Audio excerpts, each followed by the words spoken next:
if everyone's ready, we can begin. Yeah, man.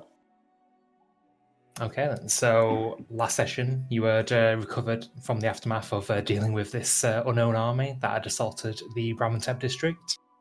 You had all escaped with your lives narrowly, and you decided to spend the night while the residents of Bramantep district prepared to up sticks, move somewhere else, hopefully not get killed on the way. You had a good night. Big was making pies, so that was surprisingly good. While Eremio and Luminos had gone down to the brewery to procure whatever drinks were still there, and you partied hard into the night, or as hard as you can when it's 3 guys in the middle of a vacant village. Oh, mate. I had my special brew out. You sure did, pal. Early in the morning, nursing hangovers between you all decided to pick up sticks, refill your water, and you made your way down the path on your way to Graventol, the nearest, largest city. Along the way, you made friends with a small little bird called Pierce, who informed you that further up ahead there are a couple of humans that were being assaulted by gnolls. Hunched over hyena-type foes. In typical fashion, you all sprinted off and you completely dismantled this group. You would have spread fear into their entire population. However, Eremio was not willing to let any survivors get away. For the best. Well, I mean, we'll see. Questionable. If the gnoll population does not fear us, they will attack us again, and we can kill more of them. Well, they don't know to fear us, because they don't know Diddy. Exactly. They will know in their final hours. And after doing so, you managed to rescue the 2 humanoid-like figures. One of them being a tall, relatively old elf who ran a magical shop from a wagon, along with the granddaughter, a younger half-elf. Remio, you sold on some questionable items, including your Gulfius staff, and you're now in possession of a premium amulet of health. Perfect. And yeah, your travels were cut short. Shorter now that you were traveling in the rather luxurious wagon, helmed by Celestia. Can't remember her fucking name. Where is she? Cecilia Covantes. And you made it to the walls of Graventol, where Cecilia and her granddaughter managed to get in with no problem, seeing as they're regulars in the village. Well, city. But you were told to go into one of the side doors. And that's where we'll pick up. So, as all 3 of you make your way into this castle section of the wall, it's dimly lit. There's small puddles on the ground, and on the far end you can see that another door is opened, and there's another guard that's waving you forward. Right, well, I guess we best follow the good man. Okay. So you make your way forward then, making your way inside, and it's a lot nicer now that you're actually inside the guard station. It's a lot warmer. It wasn't necessarily cold outside, but it was getting cool now that it was approaching the evening. Fire that's been going, there's about 5 guards, each at a desk. Looks like they're just going through paperwork. You can see there's a small jail cell on the far end of a room, where there's a particular mean-looking... it's a Goliath that you see there. It's very large. Doesn't seem to be saying anything, though.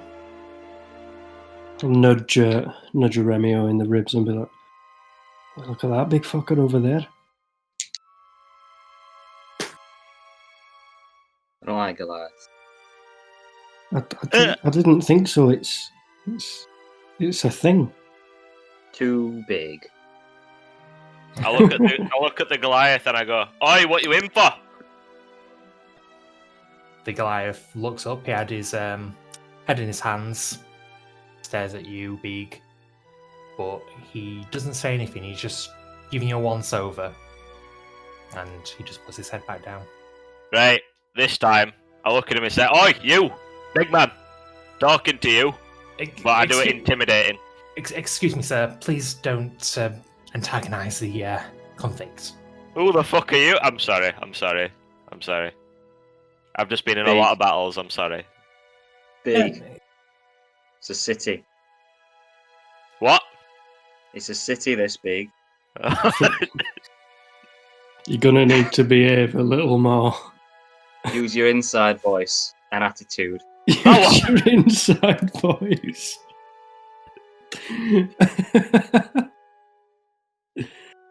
Oh dear. Gentlemen, if you could please just sit here, please. All right, And, yeah, okay. You take a look at the person who's talking to you. She's short, but not necessarily young. You make out that she appears to be a half-elf. She's donned this very shiny, looks very new plate armor. Doesn't seem to have seen a lot of use. But she motions towards the 3 seats that are in front of her desk. Take a seat. Okay. Nice. Hi. I'd like to take a seat also, but I'd like to do that cool teacher thing where it kind of like you turn the seat around and then you kind of like rest your arms on it. Okay, Beeg, you are definitely the coolest person in the room now. I knew it. And Oh dear. the guard in front of you, she'll shuffle some papers and go, thank you very much. This won't take long. It's just formality, really. We've had to pick up security a little bit. Can't just let everyone in as much as we'd like to. Okay, Right. can I start by taking your names, please? Well, I'm Luminous. Okay. That's with an L. She I think. pauses a moment, looks at you with an arched eyebrow. Yes, with an L. Aye. And yes, thank you very much. And you? So, is this a complete inventory of everybody in and out of the city? Then I take it. That's a very long name. That's a very, very long name. With an L. This is just a formality with newer people that are coming through. Usually we have longer lines during the day. You've come at a quiet time. I was told that you were brought here with the Corvantes family. Aye, yeah. We hitched a ride with him after we helped him out of a spot of bother on the road. Well, it's always appreciated that people on the road are still helping people. Aye, Maybe no like bother. helping people like perhaps city guards ought to be doing. The We road are to Gravenhall. we are making preparations to better safeguard the roads. Up until now, it's been rather quiet. We've not really had much cause to be going out onto the roads themselves. But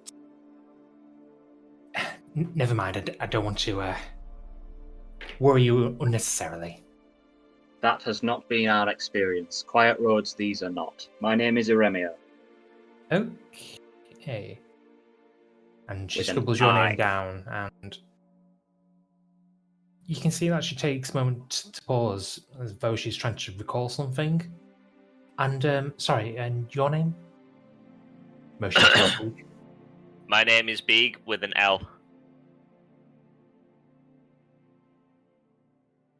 She sighs, and okay, Beeg with an Hell.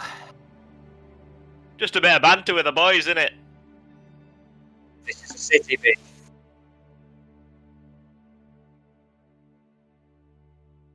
Okay, sorry, probably should have asked this sooner, but you and, sorry, Beak, you What? wouldn't happen to be called Deekfest, would you? Yeah. Well, okay, that's... I don't know what I expected then. She gets up, shaking her head, and she motions you towards a door off to the side. Don't want to go in that. Well, before we go through this conspicuous door that you saw, kindly back into us. How do you know B?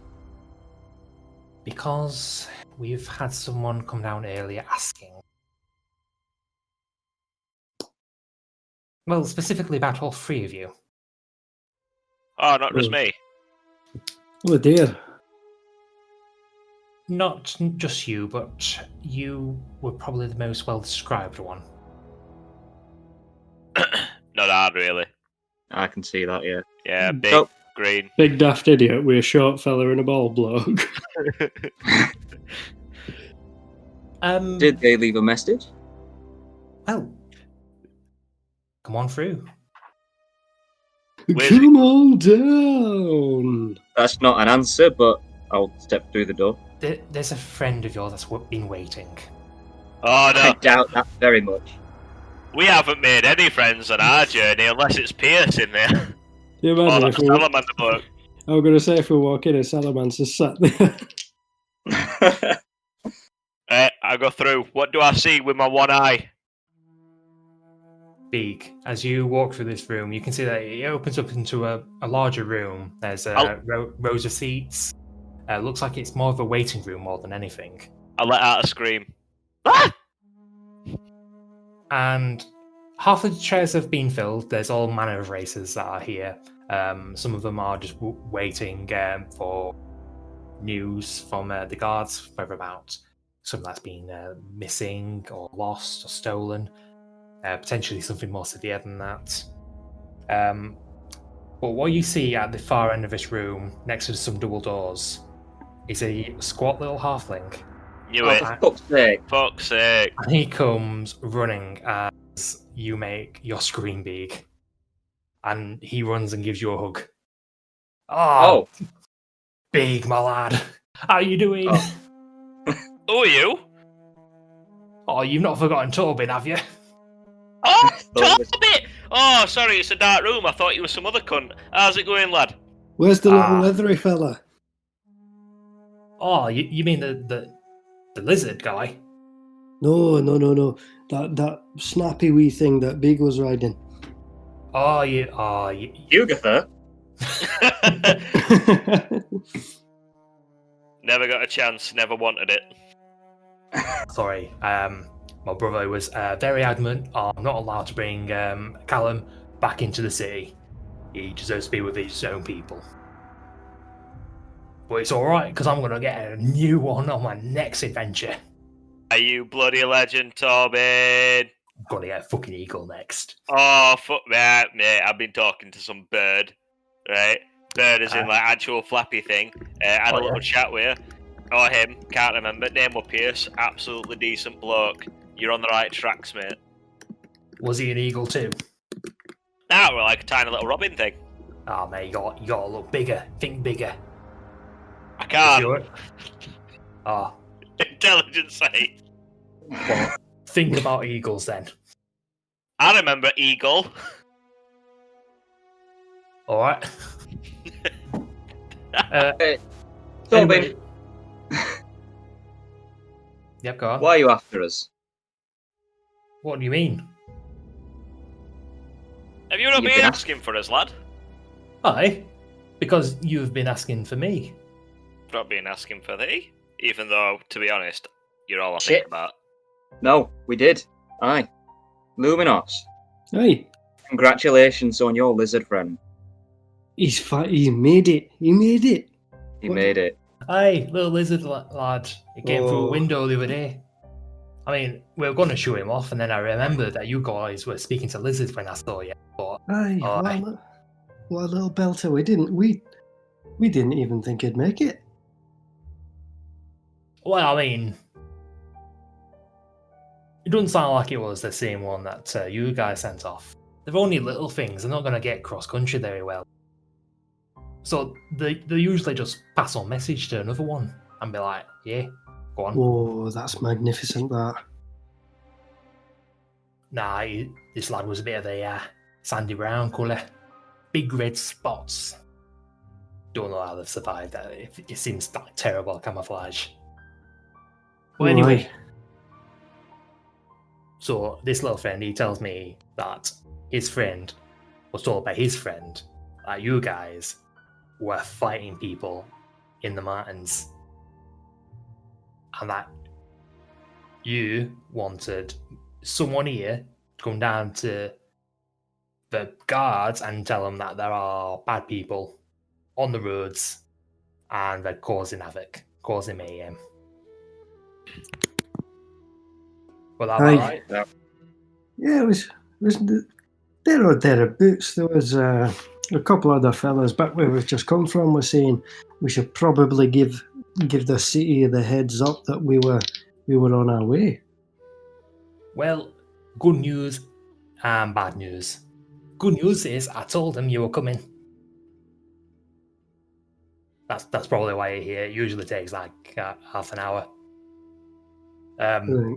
Bad news is I tried talking to the captain, and apparently I am considered less than trustworthy for whatever reason. What a bastard. I think he's wrong. Oh, he should have brought Callum. Well, I mean, Captain of what? Callum Oh. would have vouched for him. captain in this guard station. Oh, right. I mean, there's a few stations around the walls, but Captain Aeland is probably the most easygoing of them. The rest of them are so far up their own arse. And as he says that, you can see a few of the guards just look up from the paperwork, but don't really say anything. Well, he's not wrong. Aye, I mean, I don't there's a couple of them around here that could be doing their fucking jobs a lot better. These guards are a bit nosy, aren't they? And as you guys make these comments, the same halfling that you saw earlier comes back round. Roll for initiative. No, unless, but no. That is the 19 to hit. 19 hits, the entire guard Disappears. outpost. Wow. Yeah, you actually just blow a hole in the wall. That was some amulet. You guys Half seen an hour. Attack on Titan? So, Tobin, you're here to take us to the expeditionary centre, I take it. Oh, I mean, I can if you like. It's a bit dull this time of evening, though. I mean, are you just here to welcome us? Like, Oh, well, I mean, as soon as I got your message, I came down here. I've been waiting for you for like, I don't know. What time is it? It's about 6 p.m. Or I've been here about 6 hours in. Oh, well, thank you for the welcome. Wait. I appreciate your patience. Wait. You've been Yeah. here since 12? Yeah? I did it, boys. Look, Tobin, just let him have his moment. He nods at you. He's not really sure what the moment is, but he nods at you anyway. Listen, lads. Now that you're here, they'll probably lend me an ear now. Now there's actually 4 people, and to be honest, you're a lot more terrifying than me. In a good way. Oh, I don't know. I don't think there's any cause of offence here. I think we all realise that we're quite capable of doing some horrendous shit. There's nothing terrifying about me. I've I don't know if you remember, but I used to carry this stick that were a bit creepy, but I've got rid of it. Oh, good, because to be honest, I was having nightmares, and I was near like skeletons and shit. So I've got a pan. I know, big. I know. I saw it last time. It's really I'm good. ready. I'm ready. And you've been having nightmares. Imagine owning the thing. I try not to, lad. Try not to. No, go on. I'd imagine it's probably something like what we saw back down in the temple. I had a quick nosy Whoa. before I went back, and fuck me, lads. You don't do anything by F. No, There we were definitely bones needed to take that. everywhere. Well, they weren't ours. Well, I mean, I hope not. Well, I mean, we knew there were like skeletons and shit down there, and I'm not much of a fighter, and usually get crocodiles to do it for me. Understandable. Listen, It's Tobin. It's a good game plan, let's be fair. It is. Crocodiles are scary. But listen, Tobin. There's a bunch of things we've got to do here. But for me, Right? I'm just wondering, how much do you know about this city? Mate, I fucking live here. That's probably loads then. I mean, I know where the best pubs are. Well, that's fucking legendary. But listen here, I'm on a personal quest. Alright. I need to try and find myself a nice little shield. Don't you worry, lad. We'll find you something in the morning. I'm just wondering if you knew any at best places. I mean, we were course I recently in do. a fight that nearly fucking killed all of us, lad. And I feel like I need to beef up just that little bit and get good with a little bit of defensive manoeuvres. Don't you worry, Tobin's gonna sort you out, and he's gonna sort the rest of you out if you're also looking for shit. I mean, I've been thinking about getting rid of this armor. Actually, it's kind of weighing me down. And if there's any particular spot where I could get something done to this old thing, and then I like bang on the shield. I mean, always looking for improvements. He starts pointing between you and Beeg and goes, Alright, 2 birds with 1 stone. We'll have to go somewhere different for the shield. What about you, lad? Pointing towards you, Remio. I would like to see a herbalist. Herbalist. Shit. I'm not talking some hedge wizard or witch. I'm thinking somebody who's steeped in the craft, who knows their Athalas from their Hogswart. You know, somebody who really, really knows their herbalism. Well, I mean, that's not going to be me, because I don't know what you just said. Big, are you fucking getting any of this? But, lad, there is one person I've got in mind. She can be a bit intense. But you'll not find any finer herbalists outside of the Institute. The Institute. Yeah. I'm making the like continue motion with my hand. Well, I mean, we told you when you first met us that we were part of a research institute. Oh, I see. Yeah, this institute. Aye. Makes up a massive part of the city, it does. I'm assuming you've not been before. No, it's the first time I'm passing through here. I've travelled many a land, but I've never come here. Well, bear with me a moment. This does surprise me, Big, that you've never been to this city. It's more or less on the doorstep of Ramantep district. Can't remember. That, Yeah, I would however, let Beeg make a history check to see if he has been here before or not. Let me use my intelligence.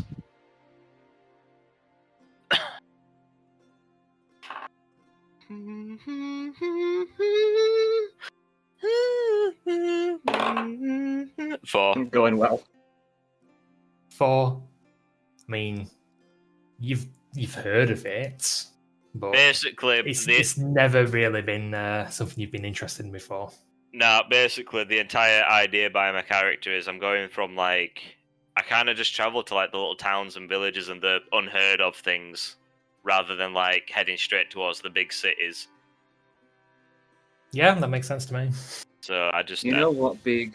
I can respect that. Sometimes the largest cities in the world they're a bit much for me. Also, the quieter villages and hamlets that we find, they are much more my speed. I like to think that, well, to be fair, they don't really take too kindly to half orcs just wandering in and out a lot of the time, big cities. I kind of like towns and small villages. I come from a tribe myself, so, you know, that's just how I roll. Cool. I'm trying to give you guys this map.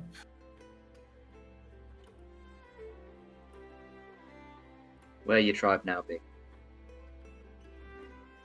You boys, my adventure. You boys, my tribe.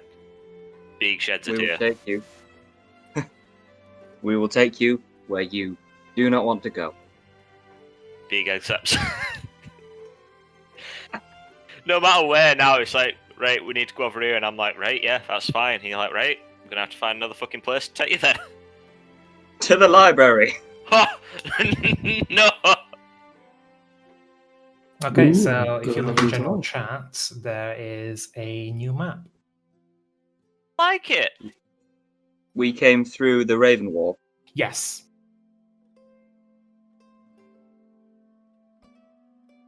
I'm happy to see this. I I'm glad mean, you got used. there's some docks right here. Yeah. Are you It's a thinking city what I'm that's- thinking of, Remio?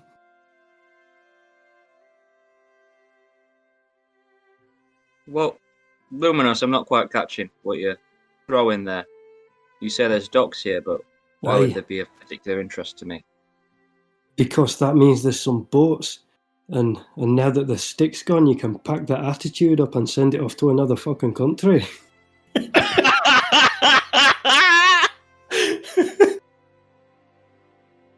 What the fuck? I'm not going to smile, but I will nod. I like bow my head towards Luminous. Well, if that isn't just the biggest fuck you that's just worked perfectly in this entire chat. Oh dear. Fucking hell. It started out as a Critical Role reference and ended up with me almost abusing you, so I'm sorry for that.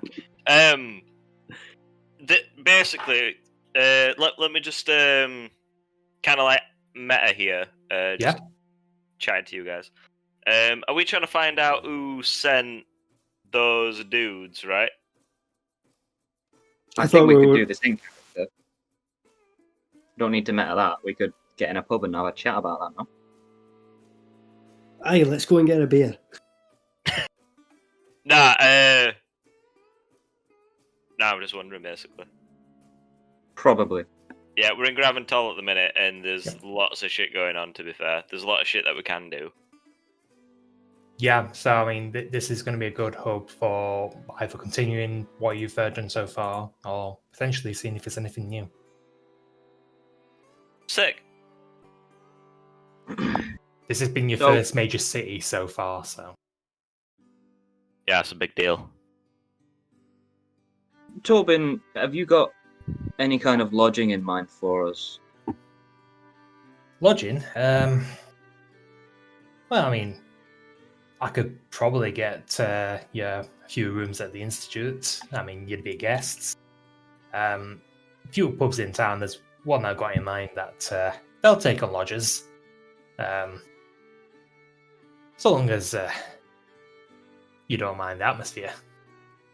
It can Oh, get no, a I bit. love it. Well then, lads, I've got a perfect place in mind. Go on. Oh. And he motions towards the double doors. I'm game. After Aye, you, aye. gents. Right, let's go. I'm game. In we go. I'll step out, though I don't know where I'm going.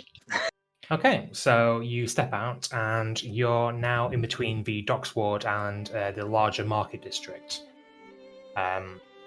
You can see that a few of the lights have started to come on now that the sun is setting, but that doesn't make the city any less lively, especially towards the market district. Even though a lot of the outdoor stalls have been closed down, there's still quite a few buildings where lights are on. You can hear laughter and cheering. There seems to be quite a lot of pubs that operate in the streets of the district. But as Torbin's leading you on, whistling a tune to himself, he's completely ignoring most of these pubs until he gets to a crossroad and he points to one of the buildings at one of the corners. Swinging from a sign outside is a tarnished brass square with a cog in the centre. Aye, this'll do. This is the one I was talking about. So this is the great fine establishment of your Oh, choosing. aye. The absolute best of the best. I mean, best of my standards anyway. If you're wanting really high dining and fucking fancy boys, then I mean, you're probably looking towards a research quarter more, but you don't strike me as that sort of guy. No, that's not as seen at all. I mean, I'd take any advice from you. I mean, you fought with crocodiles. I would Might as well be a fucking crocodile at this point. I've learnt everything about him. I would follow you to the end of the world. Boys, I think we should make an entrance. Oh, do we see any lettering? What is this inn called? Make a perception check. It's really dark. First check of game. Natural 20. I see it good. Natural 20. Sees it real good. You look at the sign again, Eremio, and as the last of the evening sun glitters off the sign, you can see there's a portion underneath where the name of the establishment has been etched in, and it reads the Bronze Vault. It's been etched in. Yeah. So Ooh. it's a metal sign. Oh, okay. And just underneath it is essentially a sign that's just given the establishment's name. Thought it were a proper shanty pub with like a little shitty wooden carving in a wooden post on the outside or something. Despite the description that Torbin's given you, Beeg, from what little you can see, the outside of this place looks pretty nice. Almost a little bit too nice. It's a bit like a Spoons, but a nice one. What? Wait, Yates? Sure. I mean, they're both pretty shit. But yeah, okay, so... Orc and Dwarf. I can fire a second here. What human? Do you remember the creepy old woman? No. Who turned out to probably not be creepy, and it was my own hang-up. You know, she sold us some stuff. Hey, We got in a carriage. Oh, yeah. Saved from Knowles. Yeah. She said that she told us something about this inn. That maybe we could call on her here, or find her here, or she just recommended it. You vaguely remember her. It was a mix between recommendation and just location where you're more likely to find her. Well, maybe she's sat at the bar having a pint. So, general point of order, keep your eyes peeled for them, just in case we want to do any further business with them. Just before we go inside, I'd like to turn to the boys. Alright. Alright. Eremio, Luminos. Aye. Orc. Big. Before we go in there, I just want you all to know that this is the next step of the rest of our lives. Alright? And I just want you to just say to me now, what do you guys want to be doing with it? I'd like a comfy seat and a glass of wine. I'm all game for that. Aye. To be fair, we stood outside a pub and I can't think of anything else but beer right now. True. Let's go. I'm also Okay. going to make an entrance. I'll stand back a little. I pick up a Remio. Flurry of blows. Shit, if I only had that shield earlier. Torvin! Yeah, so I just basically want to fucking knee slide into the door. Does anyone else want to make a dramatic entrance along with him? Oh yeah, I'd like to do a roly-poly in behind him. I would really Um, like it if while I was doing this knee slide in, Luminos was handstanding on top of my outstretched hands as well. Oh yeah, that's a good one actually. Shall we do it? Yeah. I'm gonna hold Tobin back a second and just say,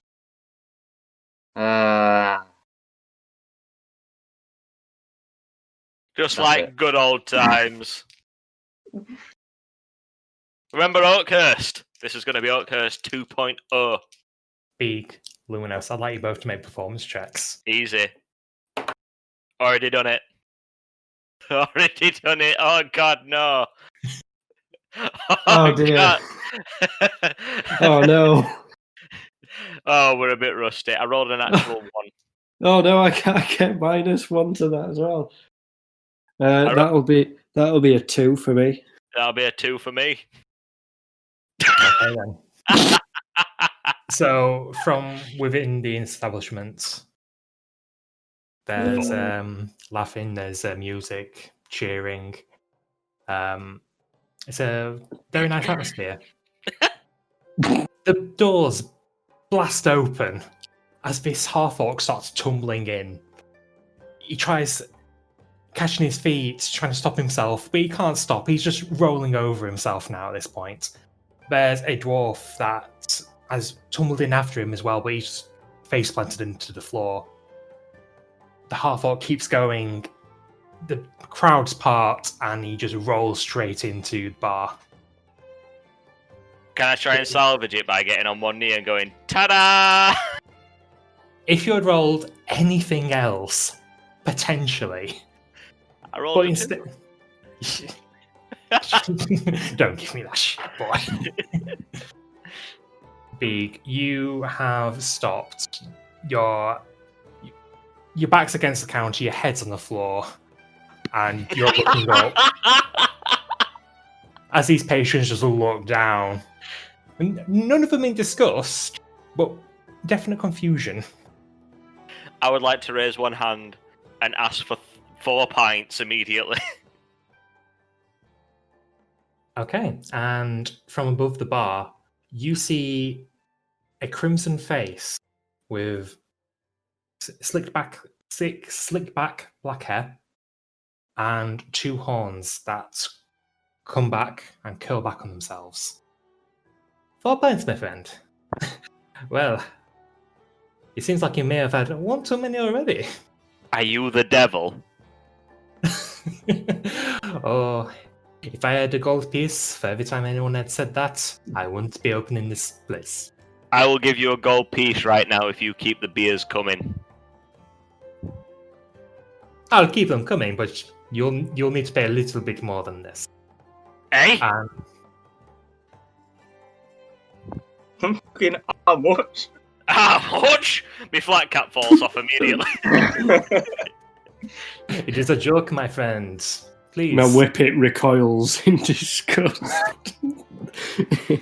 Fucking hell, my crumpets have just burnt in oven. What's going on here? And he vanishes for a moment, and you see that he's come round the other side of the counter this time, and he's here to give you a hand up. Thank you. Not a problem, my friend, not a problem. I see that you're new. Ah, well, we got recommended this place by a very trusted, noble, and amazing friend that I hope you treat very well. And who would that be? Dorbin! Dorbin! I shout his name. Dorbin, come in! Oh, I should have known. And Torbin and Iremio, you step over the body of your dwarven friend as you make your way into the establishment. Torbin walks forward towards the tiefling, hands outstretched, smile on his face, and he hugs the tiefling. I kind of go, hey, yeah, Torbin, what a legend. And by the way, pub bartender man, this is Iremio. The reason as to why we didn't land that amazing trick, because he didn't believe. And this is Luminos on the floor. Hello. Oh, my friend, I apologize. And he gives you a hand up to your feet as well. Oh, thank you. Thank you. My DM, pleasure. I'm It sorry, is certainly Luminos. a entertaining display. I'm so sorry, Luminos. I obviously we're just a little bit rusty on the whole entertainment. question, DM. Yeah. In this world, are tieflings, red tieflings especially, descendants of Asmodeus? Make a history check. I've no idea. With a natural 1. You've read up on tiefling, sure, but you've only ever heard rumors about them being descended from devils, and they weren't really credible rumors. You've not found anything in your texts to indicate anything otherwise. Say, well met, Devilkin. Is your friend usually this way? Yes, Uh, 100% all the time. He will not change, and if anything, he's got worse.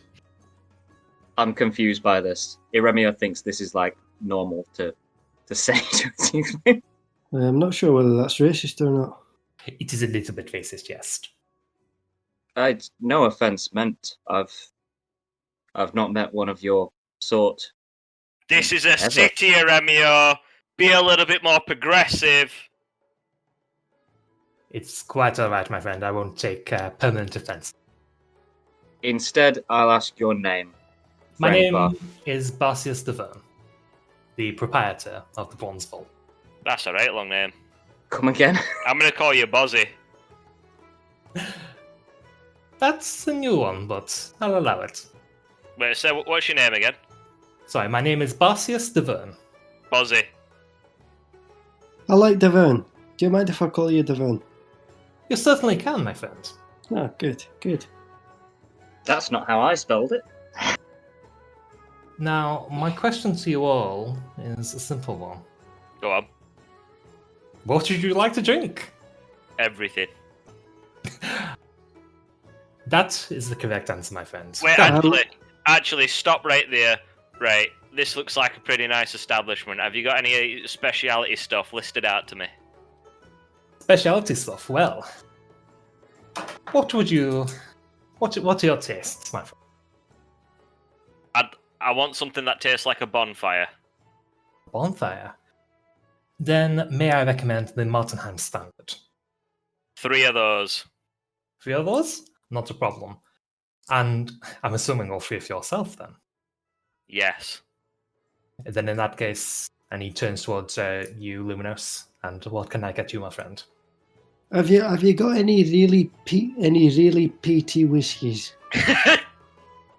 Whiskies. Let me have a look. I see you've got a taste for it, Luminos. It's a grand old drink. I would say someone of, well, I can only assume, of dignified taste. Hey, always. I would say a measure of Western Champion should sate your palate. Western Champion, I like that. It sounds great. That I'll have 3 of those, please, my friend. And here's our finest whiskey, Jack Daniels, single cask. Get that shit out of here. Bad. And sorry, would that be a single or doubles, my friend? Doubles. That is a very wise decision. And for you, my friend? I'll Turning take to a Remy. carafe of. Well, what would you recommend? To go with a slow simmering anger and a patient friend. I'm looking for a red wine, maybe from the northern vintners, but at least a carafe, maybe 2. Very well. For someone with such an angry disposition, I would have normally recommended the Denbrook Red. However, for someone who's trying to at least temper his patience, may I recommend a Alavine 905? Gladly. Very well then. So we have 3 Martinheim standards. We have 3 double measures of Wisdom Champion, and 2 crafts of Alavine 905. And Tobin, I already know what you want. Don't worry about it. Then, gentlemen, let me show you to your seats. I'll buy Tobin's. That will not be necessary. Me and Tobin have a have an outstanding deal. Hey, Not to worry. you know I want it. And he leads you all to a corner booth, 2 seats side by side. Very similar to the seats they had while you were riding in Cecilia's wagon. I wouldn't know about How's- this. You wouldn't know How about similar? this. Do I wait. need to check it for You traps? you don't need to check it. You may if you want. I'm just going to nip to the toilet real quick. Yeah, no worries. May if I want. You do notice it is very similar, but there are a few giveaways from that, though. Who left? Wait, was that Groovy. Groovy? What? Oh, right, I see. Wait, no, I don't. That was like a 4-hour-long playlist. I was going what to say the the heck, music Rick? was still going there. Yeah, it cut off mid song. Well, I'll take this technical difficulties to also bits. Okay, yeah, cool. We'll have a quick break there then, I guess. Yeah, well, I guess I will Right. also go. Fair enough. I'll see you all in a few minutes.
Did we resolve the groovy issue? No. Just it's not. having a look through. Apparently, if it says that Groove is offline, that is a big problem. Oh, like a groovy problem. Yeah. Okay, I'll imagine the music. Oh.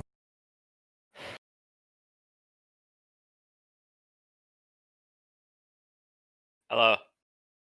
Hello. What's happening? Well, just waiting on Caddick now. Oh man, I've just done that so fast. I've knackered myself, and I've had to spread like loads of cocoa butter all over my feet because they're so red.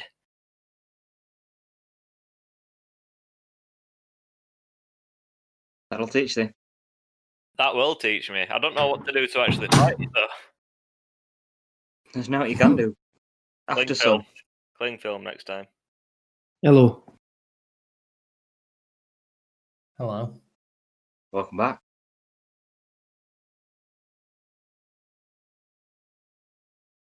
We're just waiting on Big. You here? No, you're all back. The only one I'm waiting for is Groovy, but it looks like it's down. Groovy died. Groovy died. Effing chat, boys. After now, Anna. Oh, we don't care that much. Lowercase f's.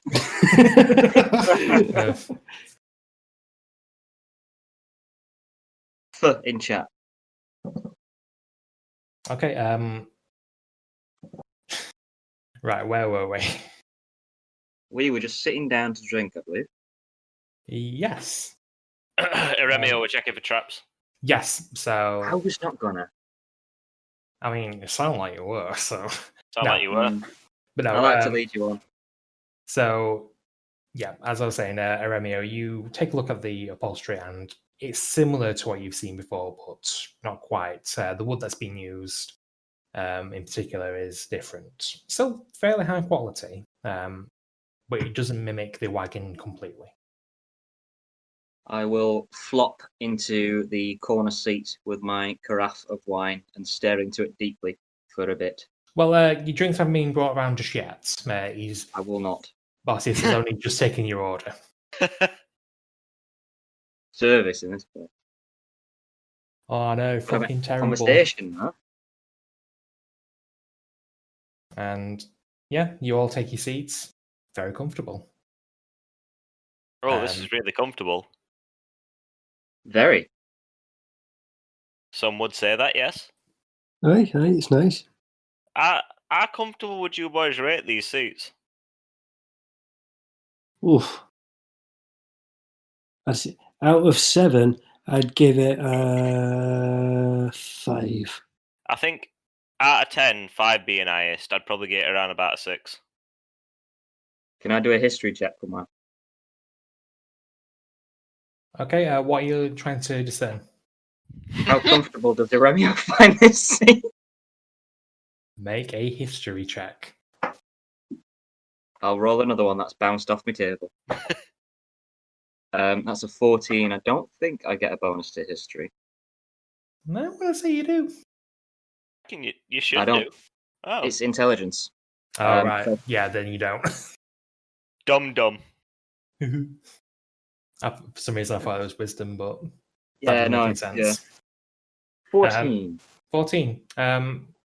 So Aremia, you've sat on quite a lot of seats in your time. You've sat on benches. You've sat under trees. You've sat listening to Beak and Luminos bicker over something. This is probably in your top 5 most comfortable seats. Orc and Dwarf. This is probably in my top 5 most comfortable seats.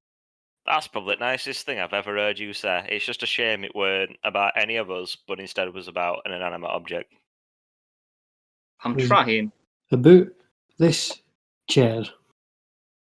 I was going to start laughing my fucking tits off then, because the way you said that sounded like you're almost about to come out with some tears. I'm trying. Okay, so after a few minutes, after your entry has subsided, everyone's gone back to their drinks or whatever else they were doing. A halfling comes to your table. He's tottering a bit, stumbling. He's got a rather large tray with quite a lot of drinks on it. Oh, do you need help there? Oh, if you don't mind, please. Has he got a big tray and they all like kind of balanced all over the place? Yeah, they're all shaking as he's carrying this. All right, I'm not going to do that. I'm going to say I'll take 2 of the glasses, like 3 of the glasses, heaviest ones all from one side.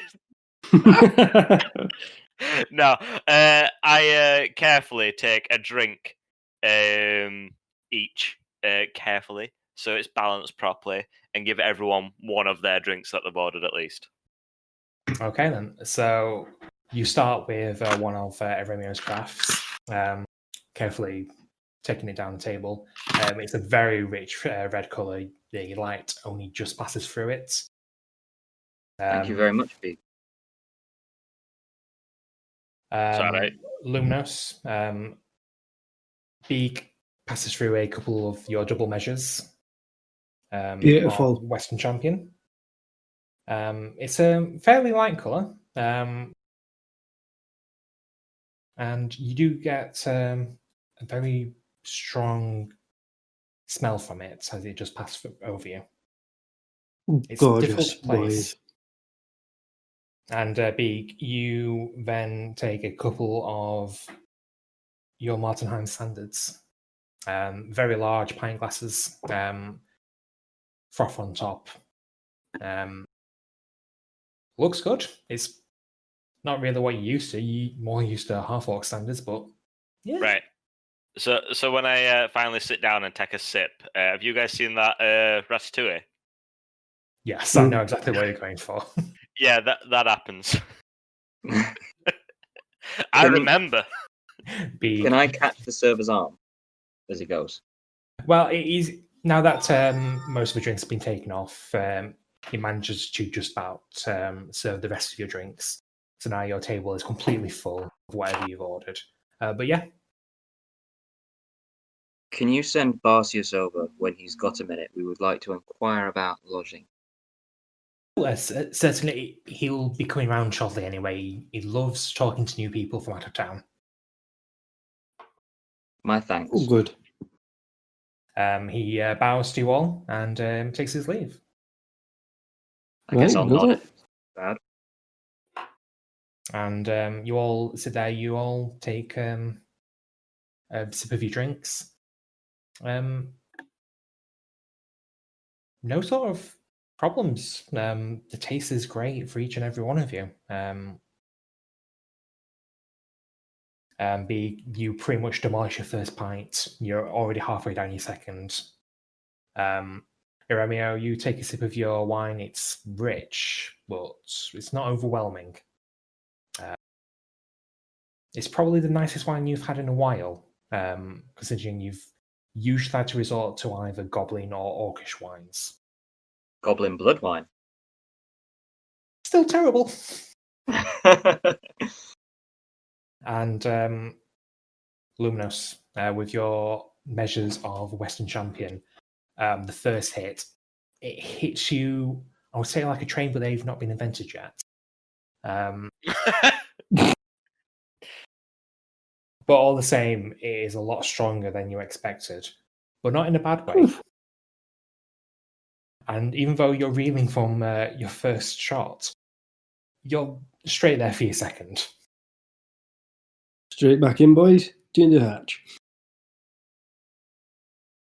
And as you continue with your drinks, the tiefling comes towards you all. Now that you're all relaxed in your seats, you see that he's very well dressed.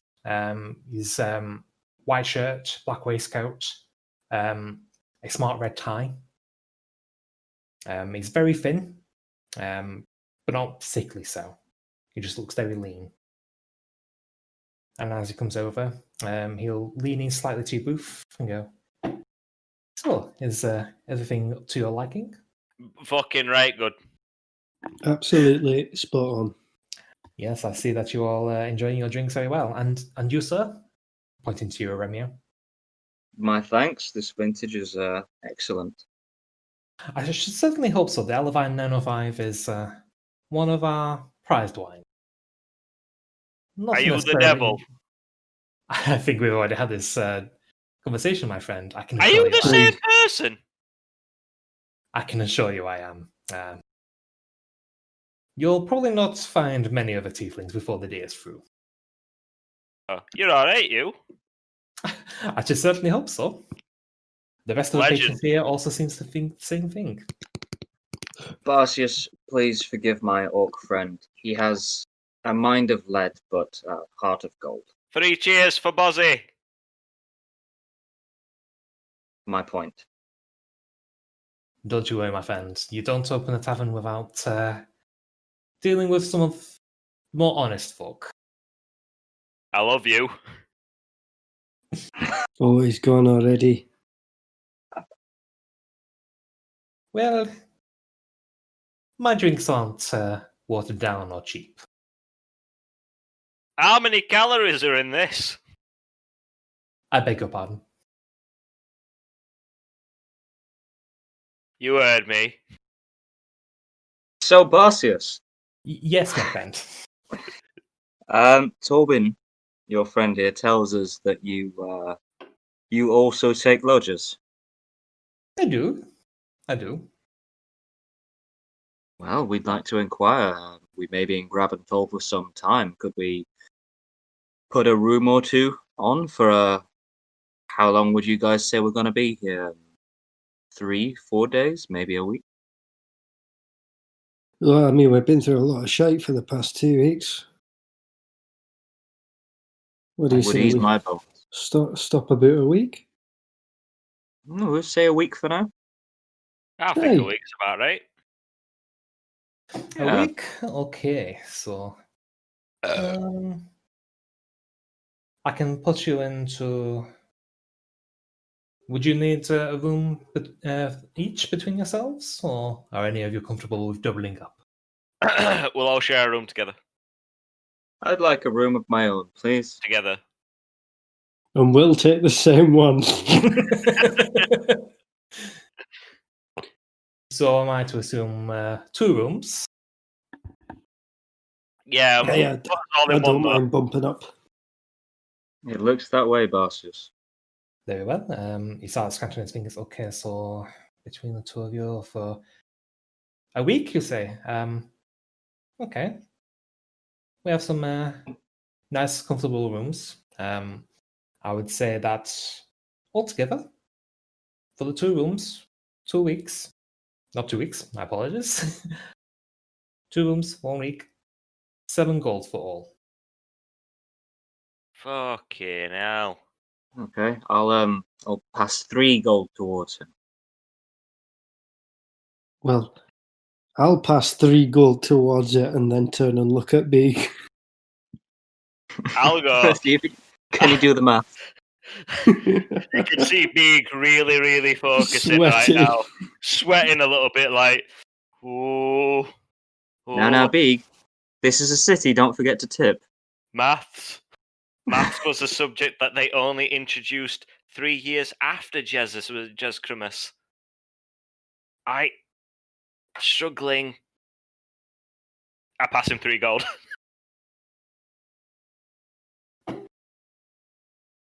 Thank you very much, my friends. Now, Oi! I did that as a ploy. I played you. I actually meant to pass you 4. I passed him 4. I am pleased to see that you made such a generous payment, but please, I will make sure that you get everything that you paid for. Oh. Did you know I'm Now- looking for a shield? Do I sense a subtext? Make an insight check. Any excuse to roll a dice. 10. 10? Difficult to say. His expression hasn't really changed. He seems friendly enough, but 10 at this distance. you've also not really, well, as you've mentioned, you've not seen a tiefling before, so it's difficult to gauge their reactions.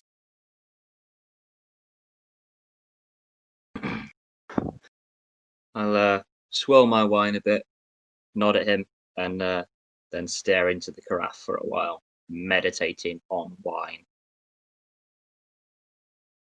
Okay.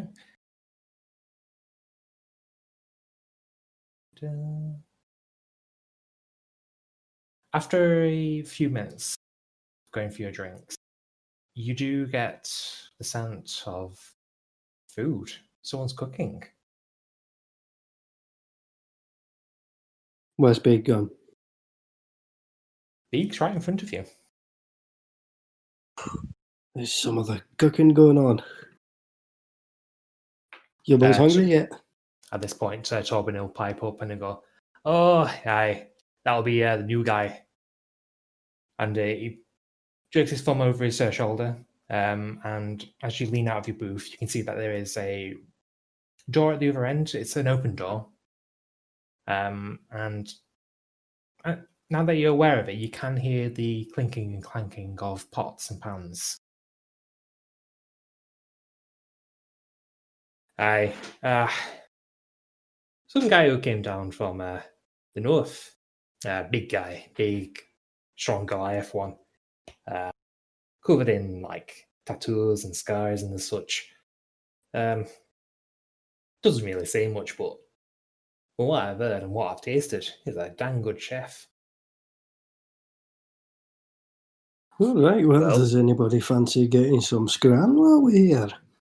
Definitely, fantastically. Torben, do they do it a la carte here, or is it just what there's cooking? You don't know. You get the I'm asking attention of Torben. Oh, my apologies. I, Specifically. Tobin turns around. You don't know. And I'm not going to tell you. You don't know Roll a this. perception check, friend. I mean, they'll usually just give you what's on at the moment, but I mean, if you ask politely, they'll probably have a look and see if they can spruce you up something that you ask for. I would like to be surprised. I as well. Well then, let's have a look, shall we? And Tobin then waves over the halfling that served you the drinks earlier. Yes, gents. What can I do with you for? Do you need any more drinks? No. I thought Tobin would be helming this, but I guess I will instead. Whatever's cooking, 4 of them, please. Oh, well, there's a few options today. We have dragon spice omelette, octopus chili, or sun-dried coral skyfish. I knew I smelt all those things. I'm sure you did, sir. Because I Well, could have told you this menu. I'll go with the I'll have the omelette. octopus chili. And you, sir? I think I'll take the skyfish then. Okay, and one of everything. And for you, Tobin? And at this point, he just shakes his head. I've had plenty today, lad. Had a big breakfast. Hey! Ah. At this point, he looks over to you, Big, and he gives you that look. I just wink at him. Tobin, are you not hungry? You've been waiting in the guardhouse near the Ravens' Wall from 12, and it must be nearly 7:30 at this rate. I mean, I wasn't just sat there twiddling my thumbs. I brought enough snacks. Tobin, if you can't afford anything to eat, just let us know and we'll sort you out, my friend.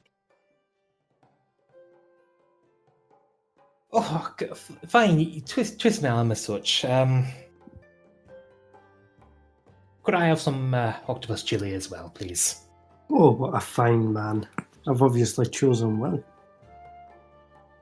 You ever had some of that, Tobin? You ever had the octopus chili before? No, I'm usually more of an omelette guy. But, the skyfish, that's pretty nice as well. No. You'll be hard Soon- pressed to find something you're not gonna like here. Out of the 3 things. 3 things today, lad. I mean, methinks you've been a bit critical. What's on I mean, tomorrow? that's 6 over 2 days, and over 3 days that's 9, What? and over 4 days that's 12 different things. Stop There's it. no need to show off, Luminos. Stop it. I'm smart, but in different ways. Tobin, can I ask, are you in any financial trouble? I wouldn't say financial trouble. What would you say, Tobin? I'd say that's not my brother's name.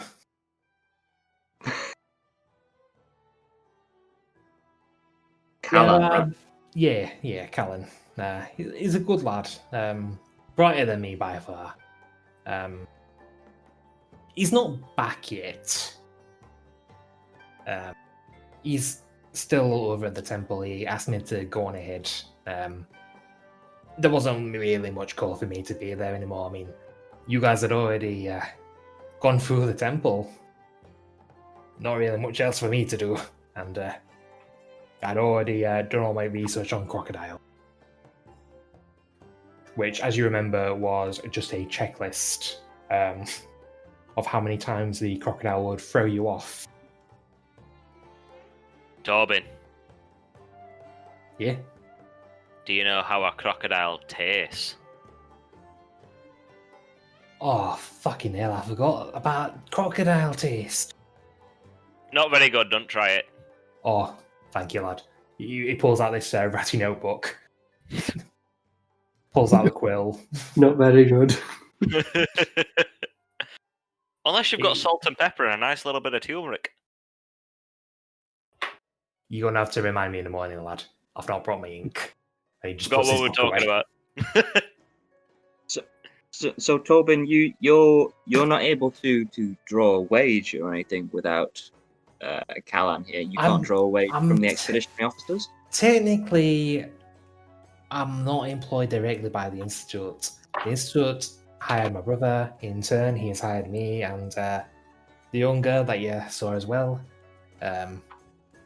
Galen. The Dragonborn, I mean, he was only a guide. He's I suppose, he's freelance. As freelance as you get in the swamp. Aye. I doubt I'll be seeing him again. Thank God, he was insufferable. Tobin, we can't be having that. If you've no wage, then your quality of life will suffer, and I can't have a friend of mine in such a state. And I'll just quickly give him 50 gold. 50. Jesus Discreet. Christ. And I just kind of nudge Tobin and go, that's more than he's ever given me. Aye, he must really like you, and then I'll give him a wink. He must What? really, really like you, Tobin. Well, I mean, I'm flattered, of course. Just, I mean, that's. I mean, if you are, I mean, I can probably, I could probably find you someone else. Just not my thing. Well, I'm not that's sure a shame, Iremio. Remio. You shoot don't- your shot. I don't think Iremio picked up on the subtext behind what people were saying. He was just smiling and nodding, going, "Yes, he's a friend." Saying you're a bum. No, Tobin, don't worry about it. You get yourself some nice, whatever halflings like, bread. Well, I mean, that's a good start. Thank you, lad. This is one of the biggest kindnesses I've ever had. Tobin, Yeah. name one thing that you would really, really like right now, and I'll get it to you. He ponders this for a moment, and then you can see this grin play over his face. I think it's time for a sledgehammer. Sledgehammer? Sledgehammer. Oh. Can you even carry one? No, lad, no. I'm not in the market for a weapon. I got these, and he brings his arms up. I like you, Tobin. No. I know the feeling, Tobin, and I'll raise up my fists, but like pulse them with a bit of key and make them like really look like weapons. He saw that look in his eyes. He's impressed. But after your display, he calls over the halfling once again, and he goes, "I'll have a sledgehammer, lad." Oh. And you can see the little bartender halfling just shake his head. Tobin, you're too small for that. You're gonna be on your arse. He's Ah, not. no.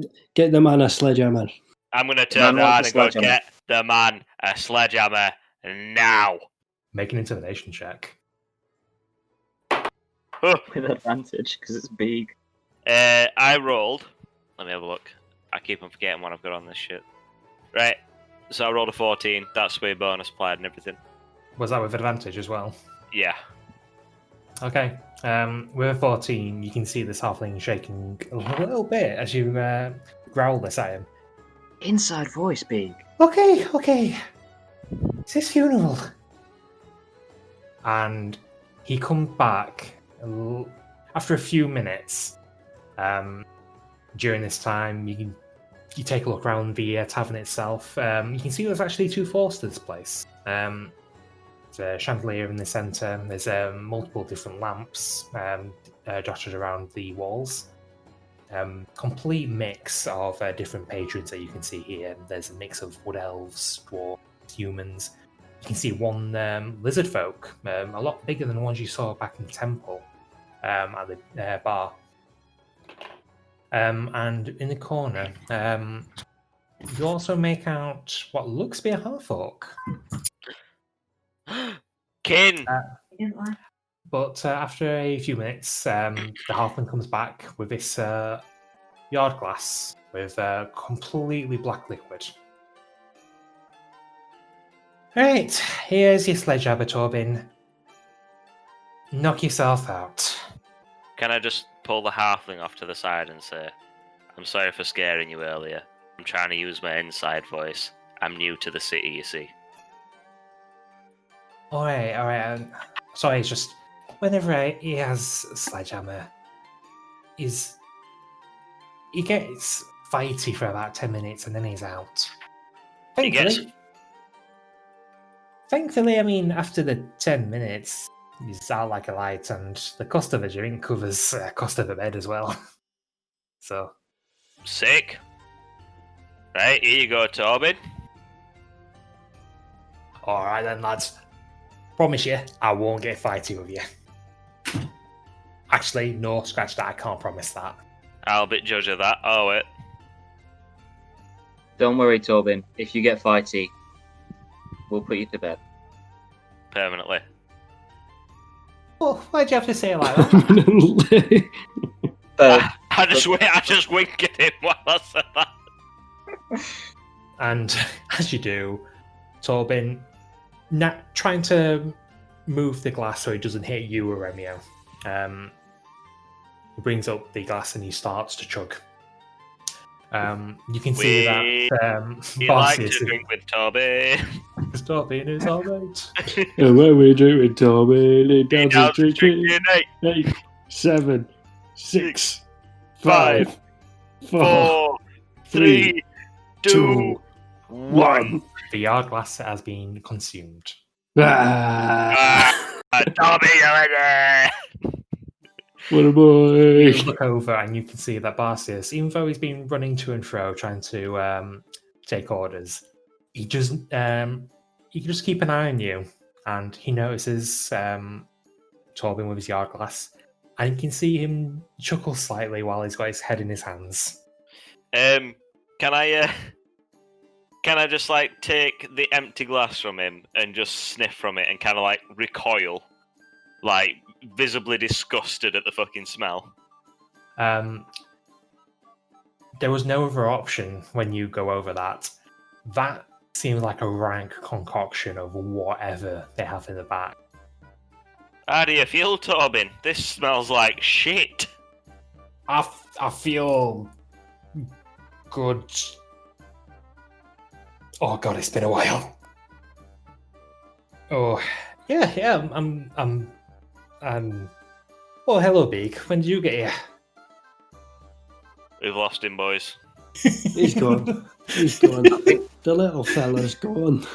Big, I think we lost him when he decided to order that drink, and nobody stopped him. Well, he said he wanted it. That's Damn true. right, I wanted it. This little bloke gets what he wants. We'll make sure of that. From one little guy to one other little guy. Yes. Aye. Can I just say this is the perfect music right now? Yes, you can. Tobin, how about a song? I didn't know you sang. Didn't you have a level guy? No, he was just quick. He didn't sing. What? I'm gonna start clapping to the beat, and see if he takes it up. Can I try and motion over to one of the patrons and be like, get me an instrument of a stringed kind, or maybe even an accordion? Okay, so you call over the halfling again, who... There's a slight tinge of exasperation, but he's still perfectly willing to help you out. Sorry, so a stringed instrument. let me see what I can find for you. We don't usually lend them out. So you do have them? Oh, we're still somewhere. I mean, what else is playing? Did Romeo notice that he's a bit exasperated? Make a perception check. Or rather, an insight check. Well, natural 20 either way. 20 check. You did get the hint. Whether that's from tending to yourselves. Actually, no, with a natural 20. You get the feeling that it's more of a mix. The tavern itself, it seems rather filled at the moment. It's a wonder you actually got the seats when you did. But you do seem to have called them over quite a few times already. So I feel like this is going to be one of those nights where we get on a table early and we stop here till the wee hours. I'll whistle to him and go and flicker gold at him. He just about catches it in his hands. Looks towards you, Romeo, and you can see a smile that just creeps over. Nods over to you. Chin up, you grumpy shit. The smile vanishes for a moment, but he chuckles to himself as he turns back, ready to find a stringed instrument. He comes back a few minutes later. He's got a lute. One of the strings is missing, unfortunately. He hands it over to you, Beak. I apologise. I mean, the rest of them are already in use. It doesn't look like this has seen some use in some time, but it's all we got, I'm afraid. Thank you, my little friend. And now, I am going to think about how I'm going to play this. This one goes out to Tobin, and I feel like I've learnt a little bit from my bard friend. Don't know where he's gone. I hope he's okay, but he's out there somewhere.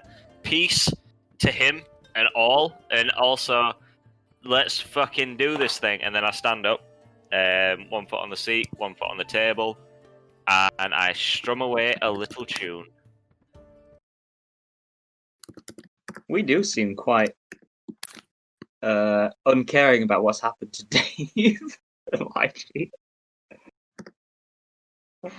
And the tune goes a little bit something like this. It's not having it. Oh, I've done it wrong. Oh.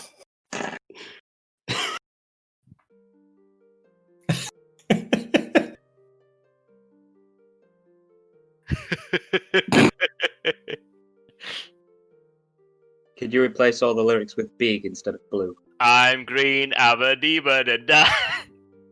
I'm big, dabba-dee-ba-dabba-die. Yeah, so I'm just playing this along. Do I need to roll a performance check to see how flawlessly I'm doing it? Yeah, you need to make a performance check. You guys know that the dice never lie, right? I rolled a fucking 19! Big, you follow along with this tune perfectly. The rest of you've not heard this tune before, and you're certainly not. That Beak's not heard it, at least not in your company. Hey, this is going to be a tune of the fucking summer, this. Rapid Dave! I remember! Basically, he used to play this to me when I slept at night, and he taught me once. So you used to play it while you were sleeping, and then he told you one day that he used to play it while you were sleeping. I said taught. Oh.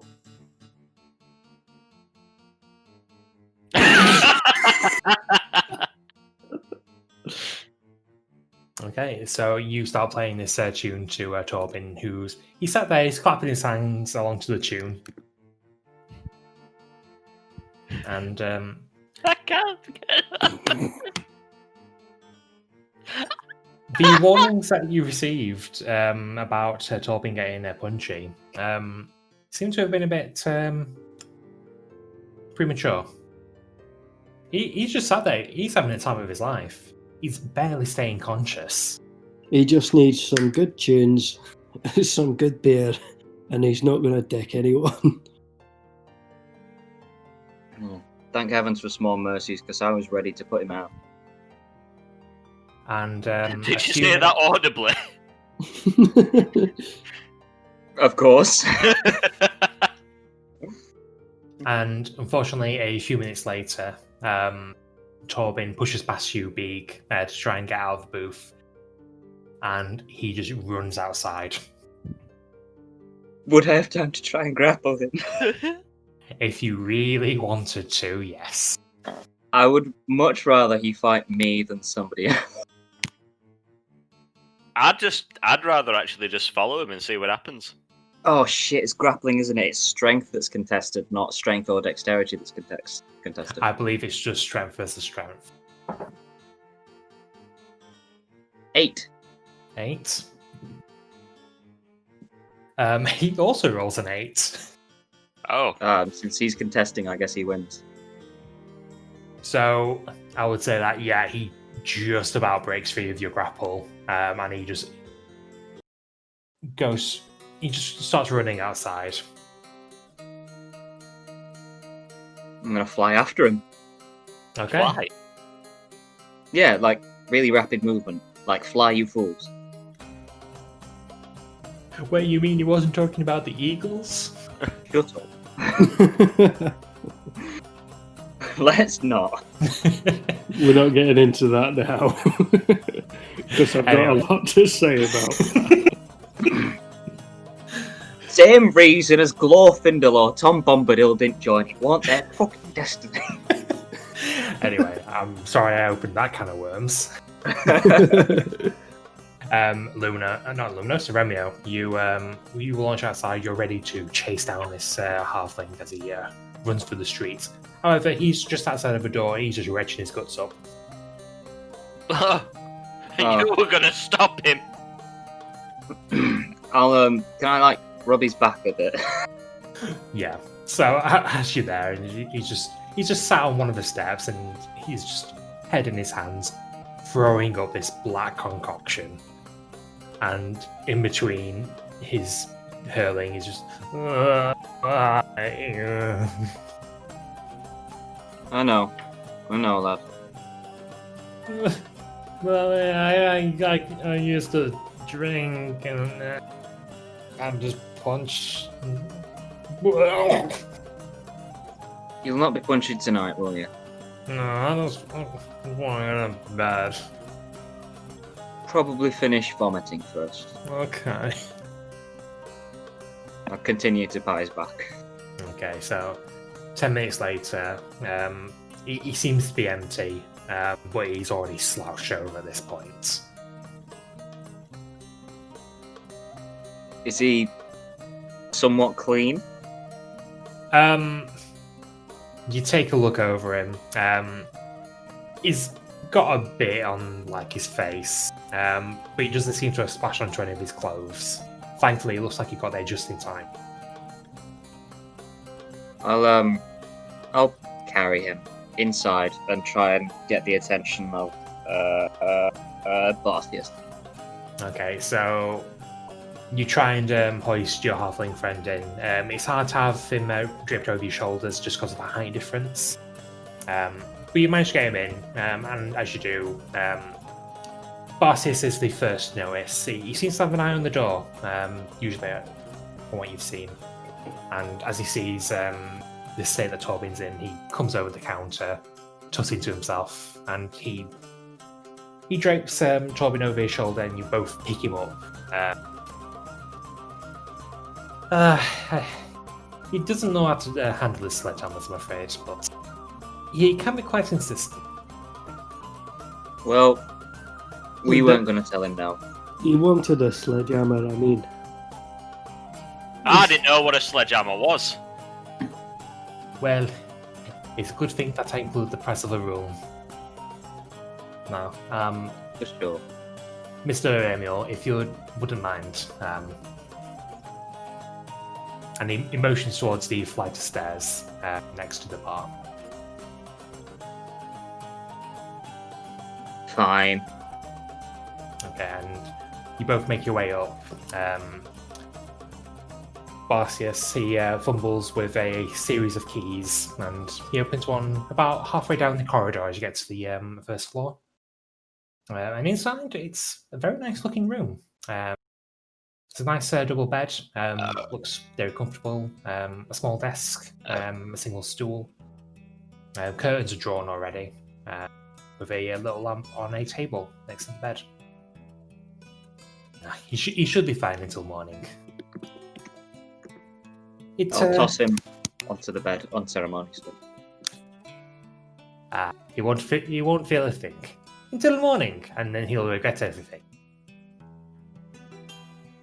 I usually do. Is the lamp lit? It isn't. Okay. It'll remain so as I close the door. As you leave, however, you hear the snapping of fingers, and there is a soft light that comes from the room as the door closes.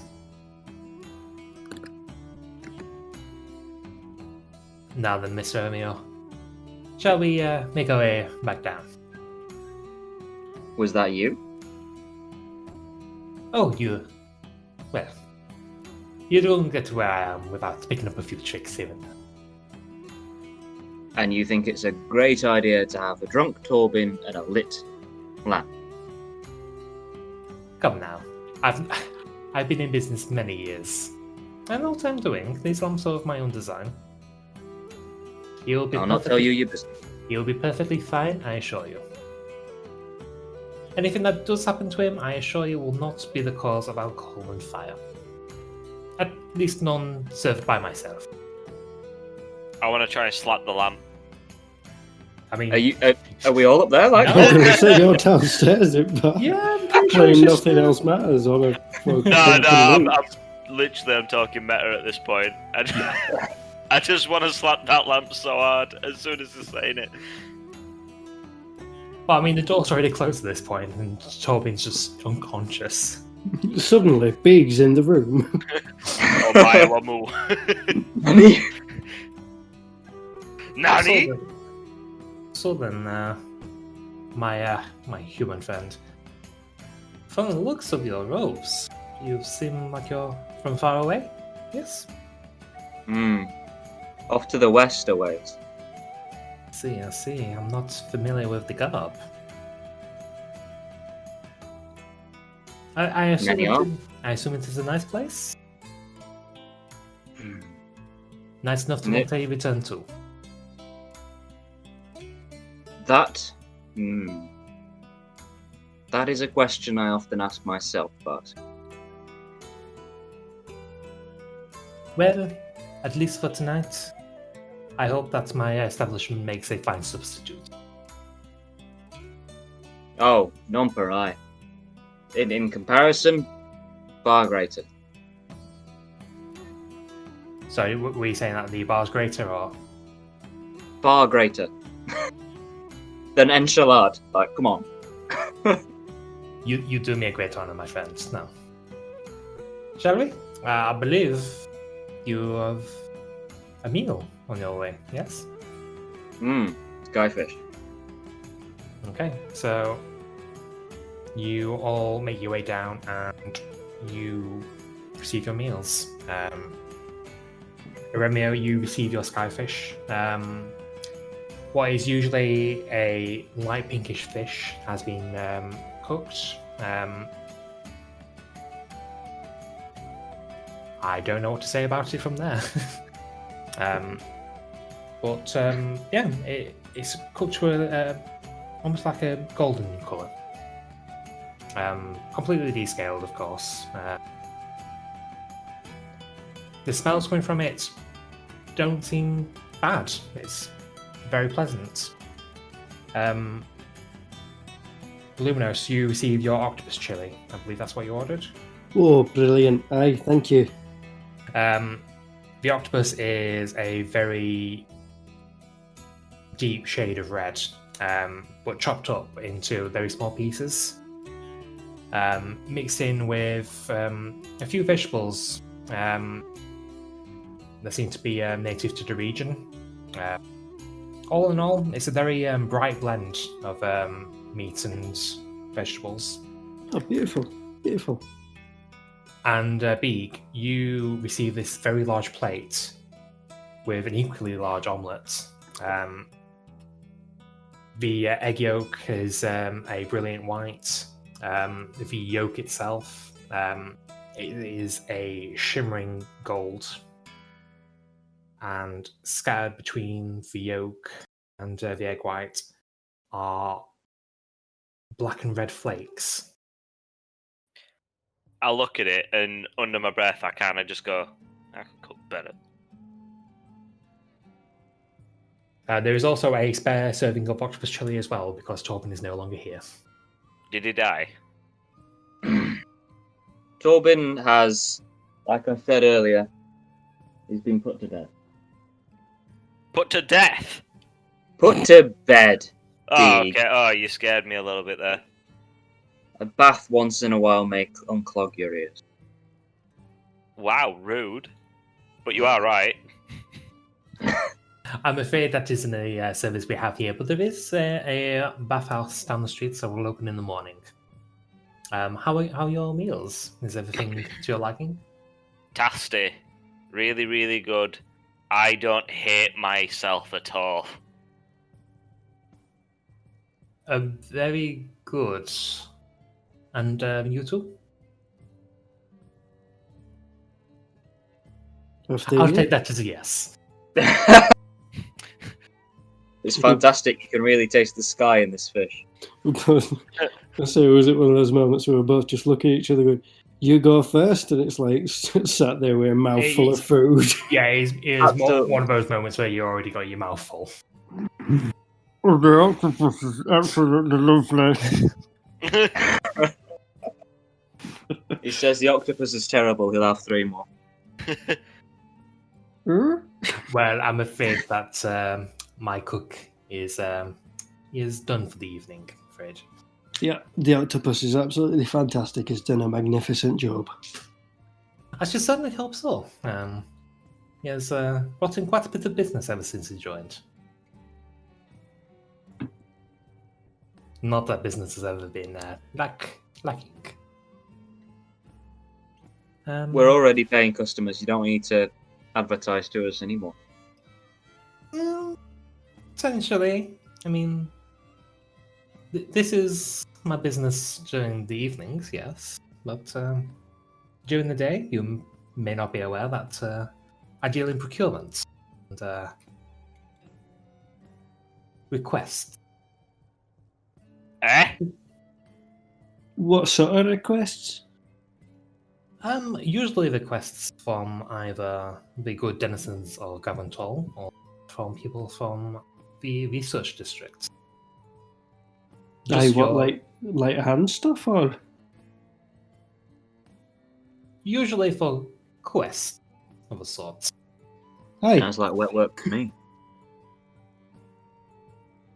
Work is work, my friend. $20. And at the end of the day, most of the people in the research district are very eager to pay you well for their work. Well, you got to get work where you can get it. But Perhaps I'm in sure the this morning. is exactly. This is a conversation we can have in the morning once Colleen has arrived. But until then, my friends, please eat, drink, be merry, and as always, let me know if there's anything else that you require. Brilliant. That's absolutely fantastic.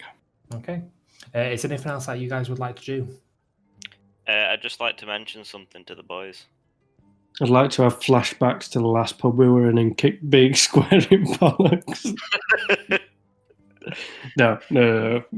Better. I'll rewind that. Go on, Big. Right. Edemio, Luminos. I know we started off a bit rough. Alright. I know we started off a bit rough. I know we completely massacred, butchered, and completely destroyed all of those goblins. And pretty much anything else that came in his path. We literally killed a guy because there were a dragon in next room and we didn't know what to do. Alright. But we've come a long way since then. I believe we could actually help people in this here city. What do you reckon? Have you just heard that they pay a lot of coin? Shh. Big, I I'm would. not disagreeing. We could be going on many a grand adventure in this here city. I'm pretty sure there's going to be many a quest, many an adventure, and we could genuinely help the poor citizens of this amazing town, city, place. I'll come with you if it's what you want to do, but we ought to serve our primary interest, and I'll pat the bag of holding. And I really want to go see a herbalist.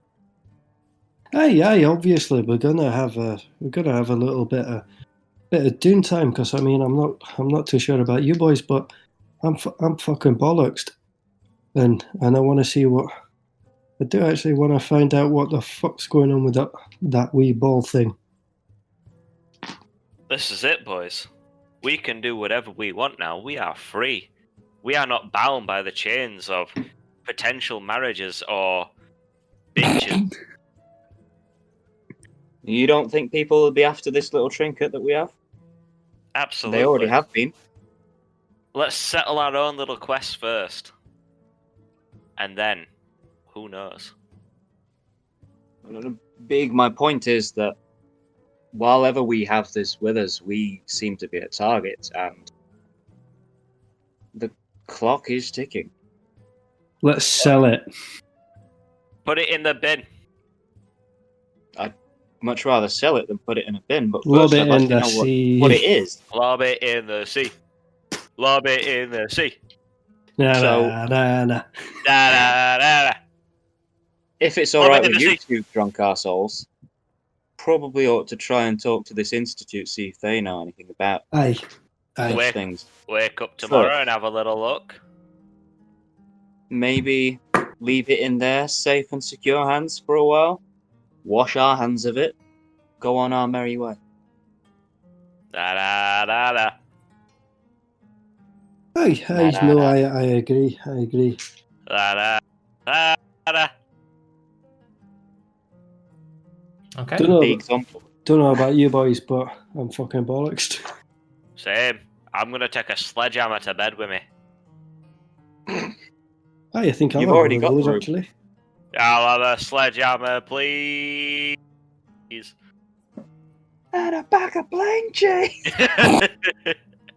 All right then. So as you go to bed, while Aremio and Luminos, you go up to the counter, get Barcius's attention, and you request your own sledgehammer.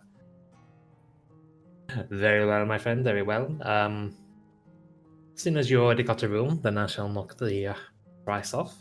That'll be 5 silver pieces. Here you go, sir, Mr. Madame. Mister is quite sufficient. And, I'll call you what I want, and I'm sorry if it offends you. You are quite a character, Mr. Beak. And you watch as he procures another yard glass. He starts filling it with all sorts of concoctions from the shelf behind him. You can see him muttering to himself. He's holding 2 bottles and going, yes, I suppose that will do. And puts one down, uncorks the other, and just starts filling the yard glass up. And you see that it goes through this range of colours at first. First from this deep green, then it goes to more of a turquoise colour, before going to a very rusty colour, then finally black. What's in that? Little bit of everything, my friend. It's not called a sledgehammer for nothing. It'll put you on your ass. Ambulance. I'm afraid I'm not familiar with the term, my friend. But please, call it whatever you like. The end result is all the same. I shot it like a fucking legend. And you can hear the people around you chanting, "We like to drink with our folks because our folks are our friend." I stop sipping halfway through and I go, hey, name's Big, and then I carry on. We like to drink with Big because Big is our friend. Can those guys hear it upstairs? Yeah, like the entire crowd is now cheering. So they've gone upstairs to bed and they're just. I'd like to appear at the bottom of the stairs, All right. arms outstretched, going, I'm not fucking leaving. Romeo's in his room, half a frown, half a smile as he's trying to meditate before going to sleep. Amazing. Okay, so I like Remy, you got your own room. Luminos and B got bunking together. Do you know as I'm absolutely smashed? Yeah. Is Luminos absolutely smashed? That is a Well, question for Luminos. well, I've only had the 3 whiskies so far, but I'll trundle up to the bar and go, get me 2 sledgehammers. You fucking legend. I will make you the first one, my friend. Hey, If while I'm doing the first one, will you make us the second? Fucking One. Joe Wielding. Joe. Once you've finished your first, my friend, then by all means, I shall make you a second. All right. That will be 5 silver. I'll be go, my pal. I will give you the 5 silver. I need to take that off my thing.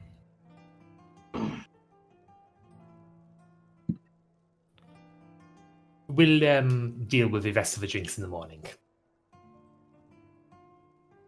All right.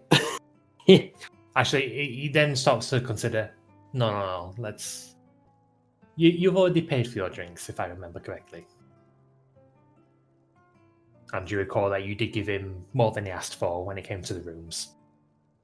Hey, take the 5 silver for yourself. That is usually the nature of these transactions, yes. Give it to someone that needs it.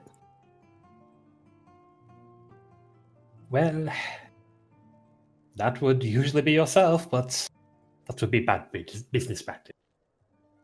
And you watch Luminos as he prepares the sledgehammer in a slightly different way this time. Typically, because of the order, and he's using the different spirits and liquors. And you watch as it goes from this very light blue colour at first to a yellowy green colour, stopping briefly at a purple colour, and then suddenly black. Okay, my friend. Hopefully you fare better than our good friend Torvin upstairs. Aye, right. It's okay as dwarves are usually pretty good at this sort of thing. Okay. And I'd like to neck it. And you hear the crowd start chanting, "We like to drink with dwarves because dwarves are our friend." I'll take right on the beat of the song. I'll take a break from necking it and go, "Hey," and then carry on drinking. You can hear a lot of murmuring throughout the crowd. And after a few moments, Barsius goes, "Luminos! We like to drink with Luminos because Luminos is our friend. And when we drink with Luminos, he does it down in 8, 7, 6, 4. I slam the glass on the table. At the count of 6. Big, Luminos, I'd like you both to make Constitution saving throws, please. Okay. With disadvantage. Well, okay, that's a different story.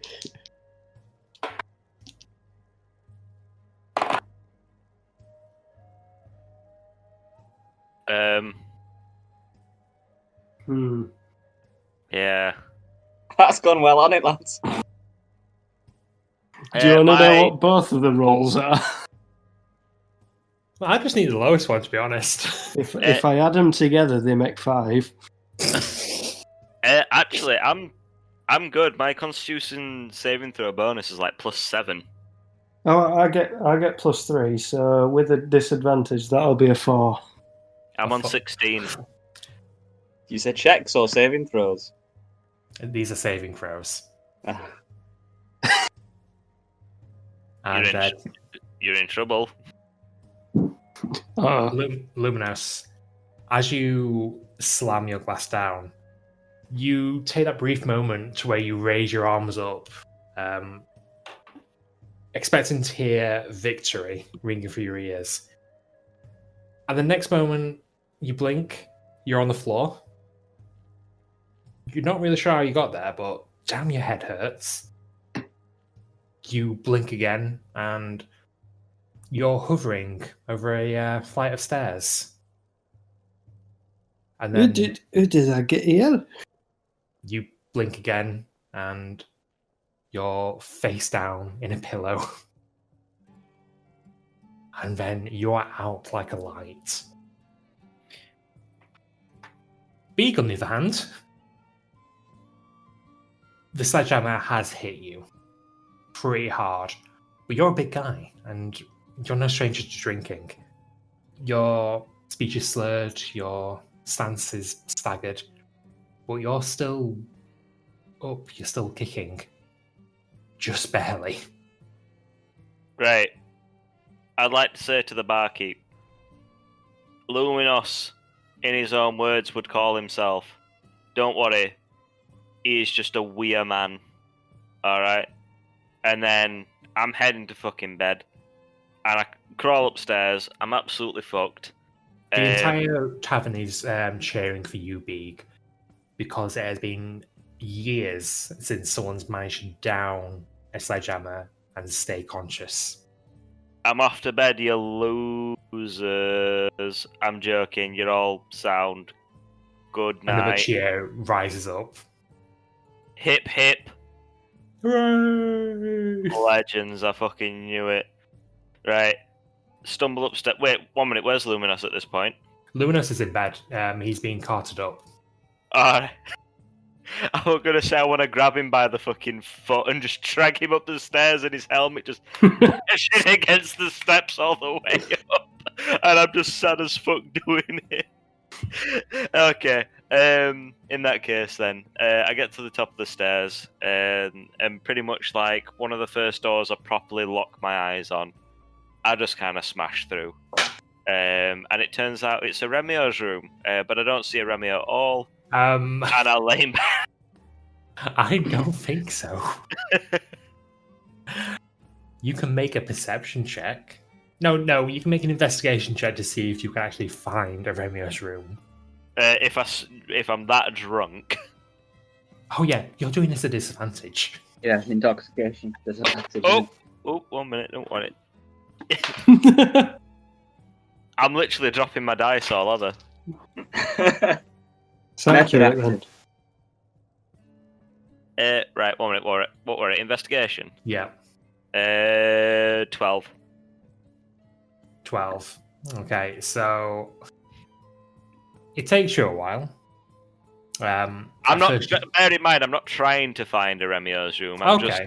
I'm just literally trying to find my room. But what I think is my room is actually a Remio's. Okay, we'll say that. So that 12 was just a standard roll to see if you actually found it.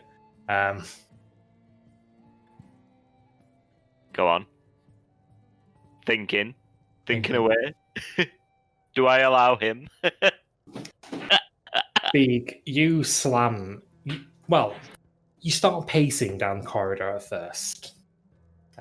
You've got this thought in your head that you want to burst into Remio's room. There's that small voice in the back of your head that goes, "You don't know which room that is. Nobody told you." You start pacing. You start thinking of this idea in your head. It makes no sense. But you know that all you have to do is knock down a door, and it might be a Remio. And you charge at this one door. It's near the far end of a corridor. You burst through and you hear this shriek. As you end up in the room of a hill dwarf, but it's not your friend Luminos.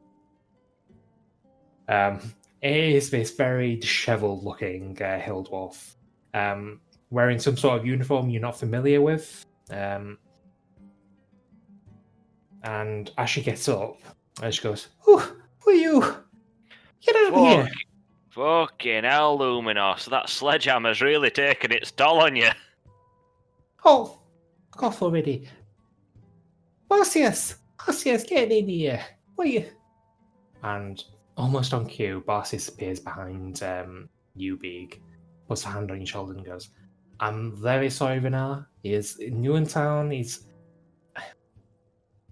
just had a sledgehammer. Inside voice. Yes, quiet, my friend. Let me take you to a room. I apologize, Vanilla. We will get the door fixed immediately." And he will focus a moment, snap his fingers, and you can see the fragmented wood sort of shift back into place. And the door. Hey, are you the devil? I assure you, my friend, if I was a devil, well, I was going to say I would never hurt you, but you may feel differently in the morning. Okay. And he leads you down towards the far end of the corridor, the opposite end. Opens the door very quietly. There's Luminos. He's turned over in his sleep. He's now spread eagle on his bed. There's two separate ones. He leads you towards the slightly larger of the two. Sits you down there. Okay, my friends. I'm very impressed with your fortitude, but I would say it's probably a good time to call it quits. Can you tuck me in? Of course, my friend.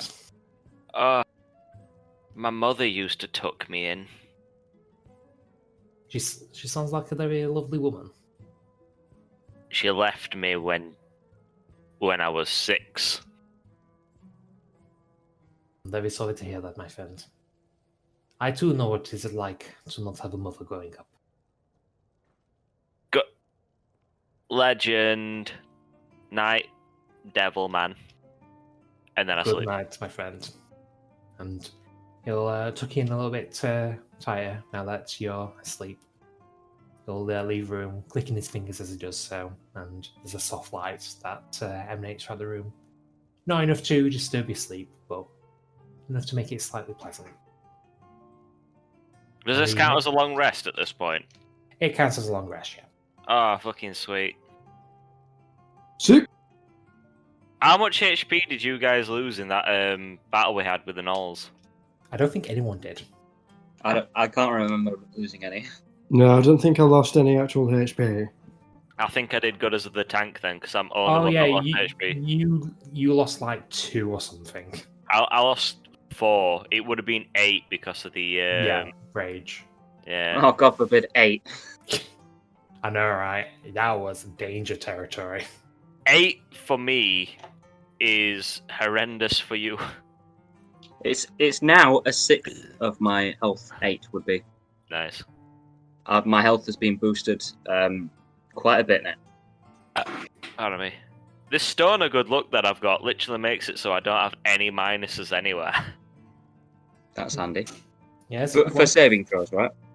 Saving throws and every throw. Oh wow, that's pretty good. Yeah, ability checks and saving throws is +1.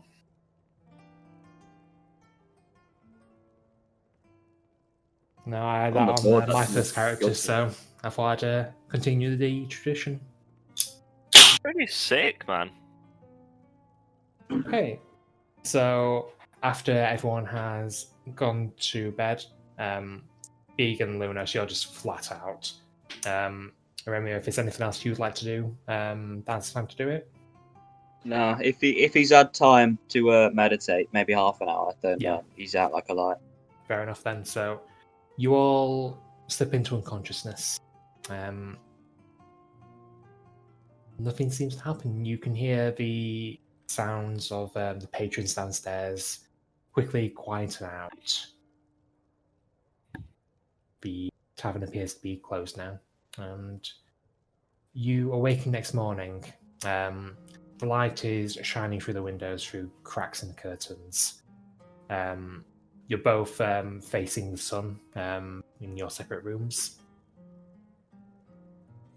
And as you wake up, you make your way downstairs. Luminous and Beak, you're just flat out hungover. The sledgehammer has taken it out of you. Remio, you've only had your 2 crafts of wine, if I remember, so make a Constitution saving throw anyway. Sure. Oh. No, that's It's 13. only little. 13. It would have been bad, but I have the Amulet of Health now. Okay.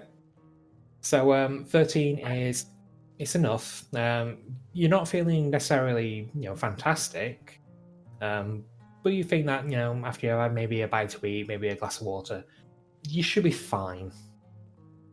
Your friends are in a complete state, however. As you come down, you notice that Barcius is behind the bar. He's just sorting out his drinks, wiping down the counter. You can smell a concoction of smells coming from the kitchen. It seems that the cook that Torben alluded to yesterday has started his preparations. You don't notice the halfling, but you do notice another person working behind another counter that you didn't really see before, as it was tucked around the corner. She's completely bald, dark skin, tattoos along one side of her face and burn marks across the other. Oh. She seems to be writing in a very large leather-bound book, shuffling papers. She seems to have a scowl on her face. She's... Well, you don't really know much else at this point. Barcius is the first to notice you as you come down. With a wry smile across his face, he nods towards Luminous and Beak and goes, "Well now, did not expect to see you so early. How are you, my friends?" Bouncing back, but not from a very good place.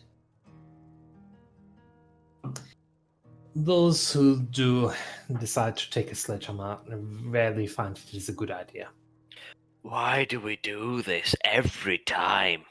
Well, when you get a little wee bit of downtime, then you gotta take advantage. Well, alright. Golden, you've sold me on the proposal.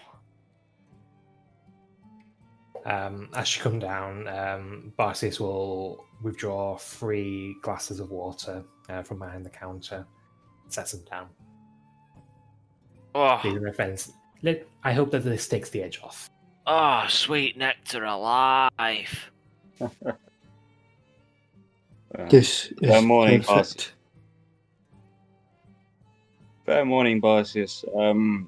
3 for breakfast, if you'd be so kind. Not a problem, my friend. Please take a seat wherever you desire. I shall see what Lion is cooking today. Did I hear that name again? Lion. Lion? Yep. Lion. Where did I write Goliath? Cook there, Lion.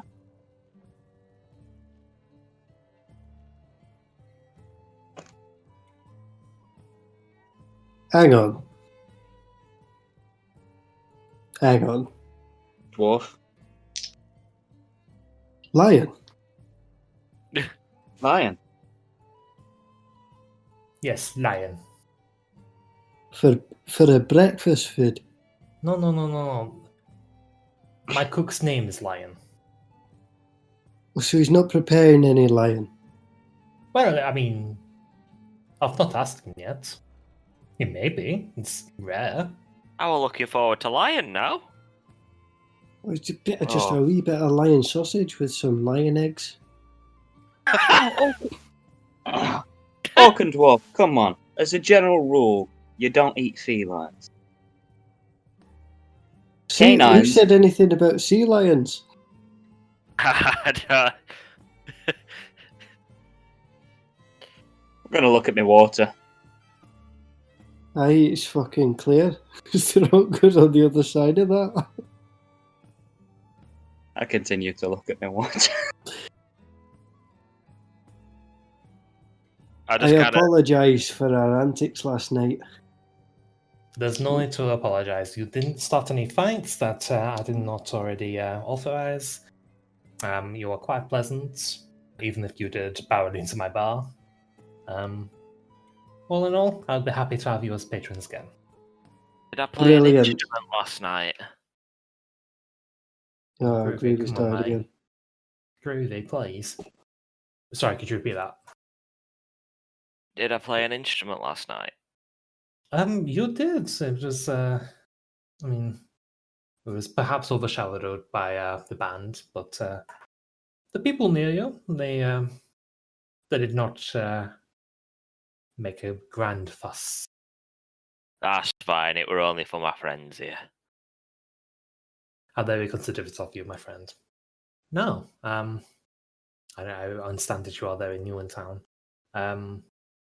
Once you've had your meals, what will you do with your day? We've got a ball that needs looking at. Big, big, big. It's big and it's a little bit swollen, and Tis, Big's aye. very concerned about it. So if you've a local infirmary, perhaps that would be a great idea. But other than that, we probably would like to visit the institute. This is when I start catching on at what I've done wrong, and I start pulling my trousers down. Like, here, look. You can have a look if you want. I'm quite alright, my friend. I trust you implicitly. The third person on this situation is just absolutely ridiculous. Barcius, if you don't mind me asking, has Tobin arisen yet? He has not, and is likely not until afternoon. That's fantastic, given that he was our guide to the city. Shall we leave him be, or should we go wake him up? I will make sure that he makes his way back to the institute. It's very hard to miss. There are plenty of signs for that. Many signs. It is the largest building in the city. How many signs? Because that doesn't answer my question. Perhaps more than you can count. There are many signs at the ends of many streets. I don't Big, like that's that like insulting tone. Oh, More than B can count is like 10. no, my friends, I meant no disrespect. I mean, I do not even know how many signs there are myself. Big struggles with double digits. Then I regret to inform you that it is well in double digits. Ah, well, as long as there's only one sign at a time. If you'd like, I'm more than willing to point you in the right direction of any facilities that you require. What we're saying, boys? That'd be much appreciated, Barcius. Myself, I'm after a herbalist. Tobin did recommend one to me, but he didn't happen to say the name or which district, quarter, region, whatever your city subdivision is. Districts or quarters will do fine, my friend. If you mentioned a herbalist outside of the institute, I can only think of one that you may have been mentioning. Most of the herbalists are employed by the institute. This one, she is very reluctant to work for others. And so she makes a living by herself. You are perhaps looking for... Yes, Miss Vihani. She works at the store Ambrosia. The store Ambrosia. Yes. And where might one find this? So, and he takes you out of the front door and he points you westward. There is a separation between the market district and the research quarter. You will find her store, similar to my own, on the corner of one of the crosswalks. only down this street. It has a white sign outside, white circular, with a golden center.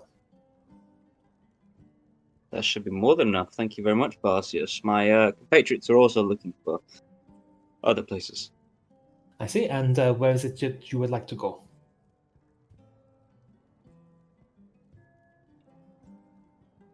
My I- compatriots are also looking for other places. I see that they are in quite a state still.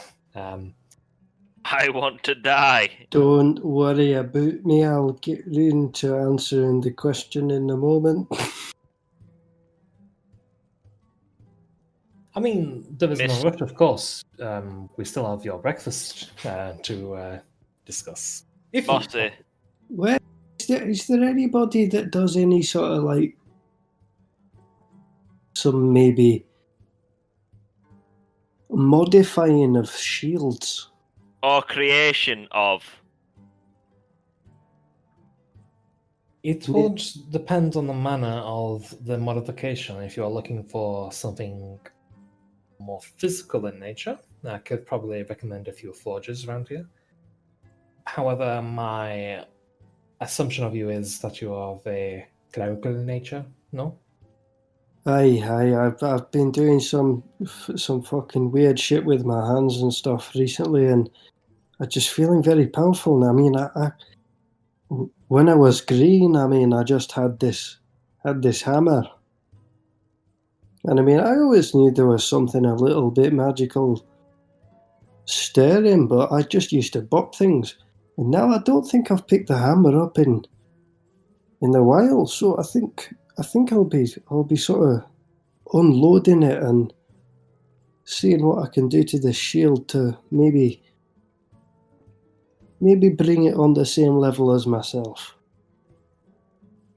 Yes, it's good to improve upon yourself.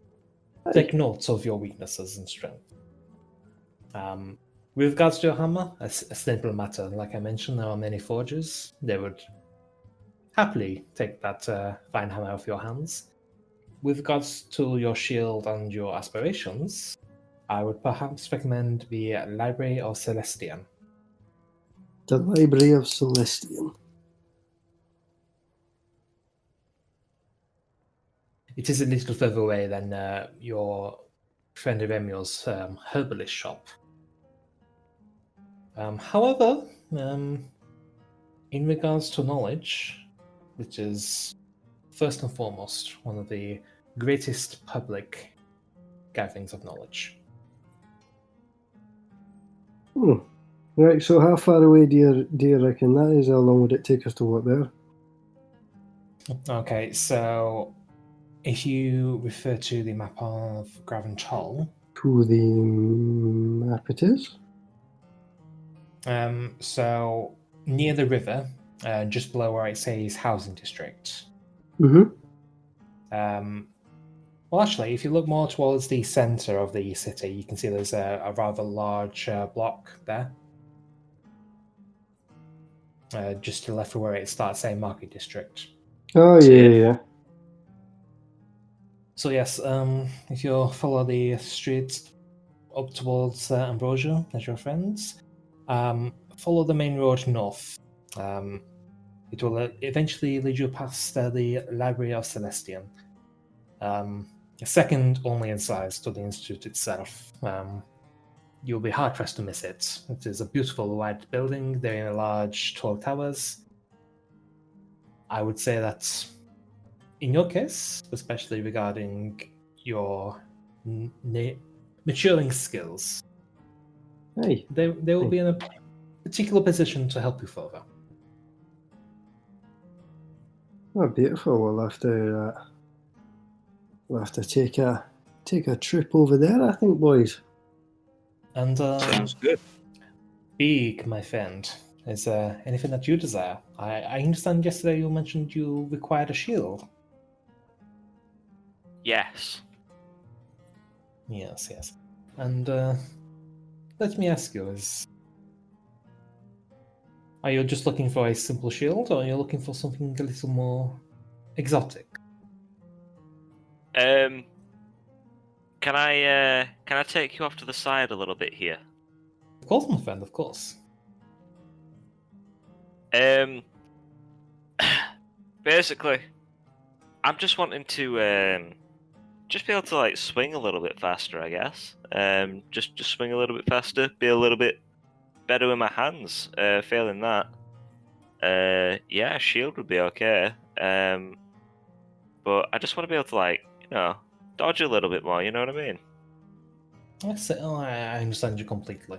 There was little pleasure to be had in finding yourself on the wrong end of a blade. I understand Definitely. that all too well, my friend. Like I say, there are many forgers, many artisans who will be happy to prepare you a fine shield. However, my question still stands. Are you looking for a simple shield, or perhaps something a bit more interesting? What do you mean by interesting?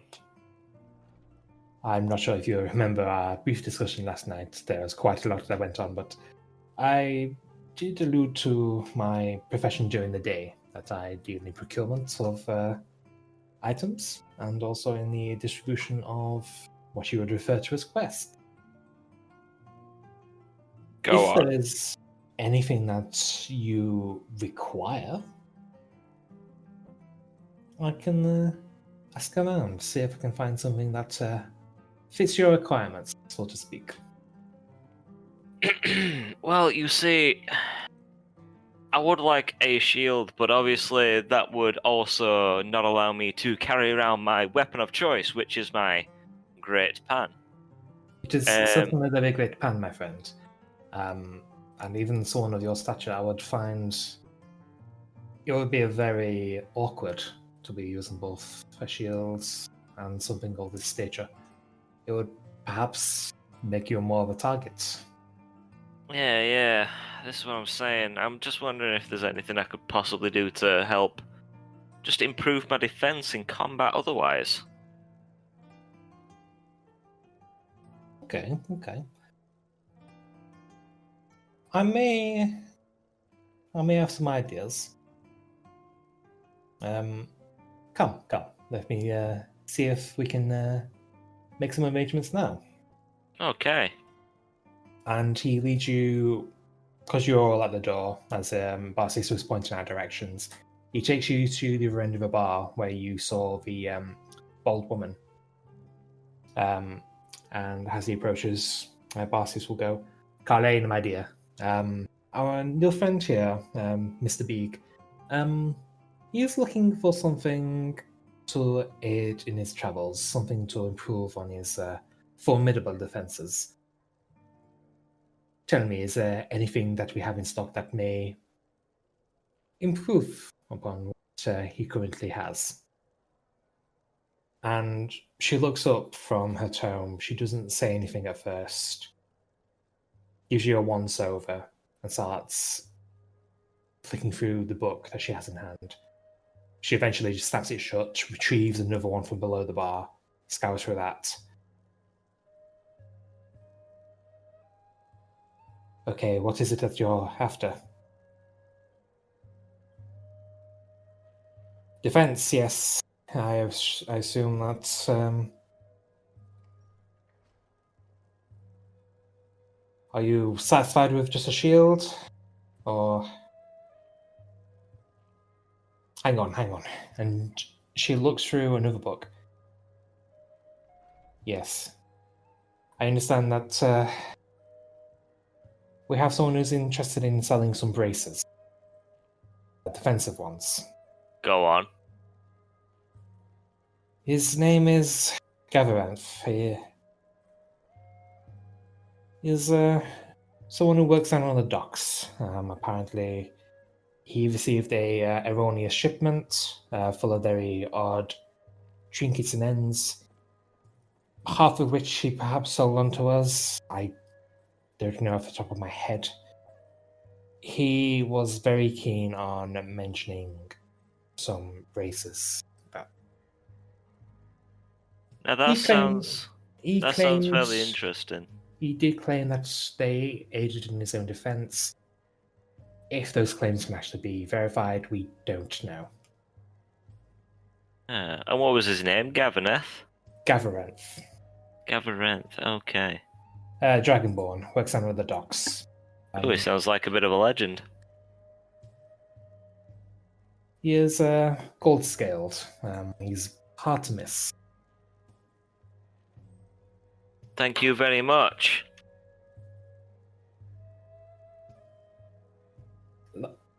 As I say, we've not been able to verify. He can be very charming, very persuasive, and then secretive at others.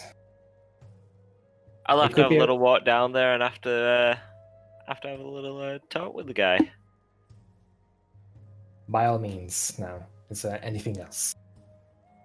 That would be all. Very well. And she opens up the large tome from before and begins adding in more lines. Barcius takes you by the shoulder and he escorts you back to your friends. I do apologize if she comes across as rude. She's not typically used to the social aspect of the line of work. I think she were nice enough. There are I've met Rudy. There are some who would dispute that. But she's learning. She's not as terrible as some people say. So Well then. you had any luck? You know what you want? You still want a shield? I think I might have found some braces. Not even pondered that before. There might be a guy down at the docks. All right, well, the docks are just up the road from here, aren't they? I think so. Sounds to me, gang, like we might have an order of business then. A plan. Perhaps we visit the docks first. I Good go morning. check out my balls. That, And I wink. and then on the way to this library of Celestian, right, Luminos? We might visit the herbalist, Miss Rian. You know? Miss Rihani. Rihani. Oh, that is an I. I thought I'd just done a pencil whoopsie. Honey.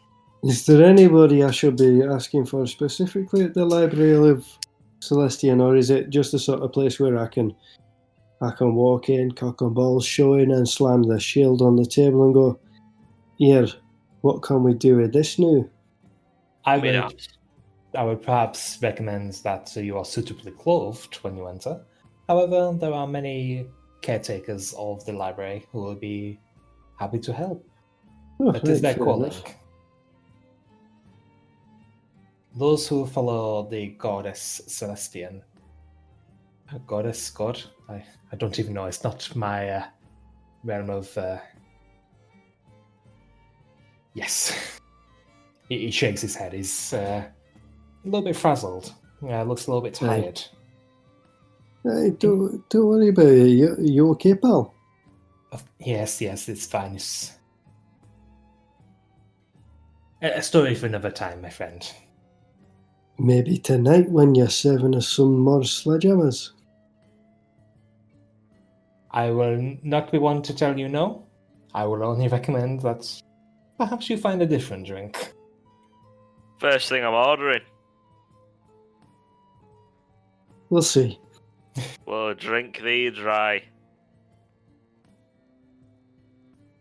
Well, if your plan of attack is to go straight for the sledgehammer, you might be here for quite some time. Okay.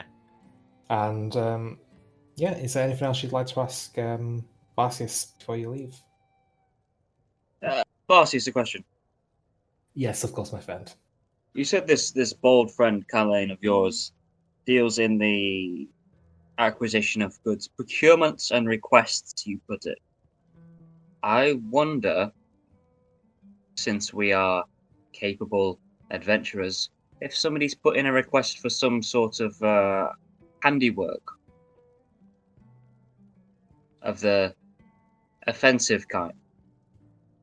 He chuckles. I'm sure that can be easily arranged. Is there any sort of specific requirements you would prefer? Specific requirements, but my compatriots and I may appreciate a diversion or two. I shall check with Carlene.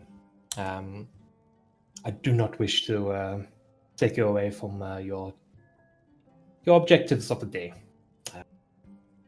See me tonight. I shall have a range of requests as we have, and we shall see what we can do. Appreciated. Good day, bosses. He gives Cheers, you all a Bozzy. slight bow. Hey, see you later, pal.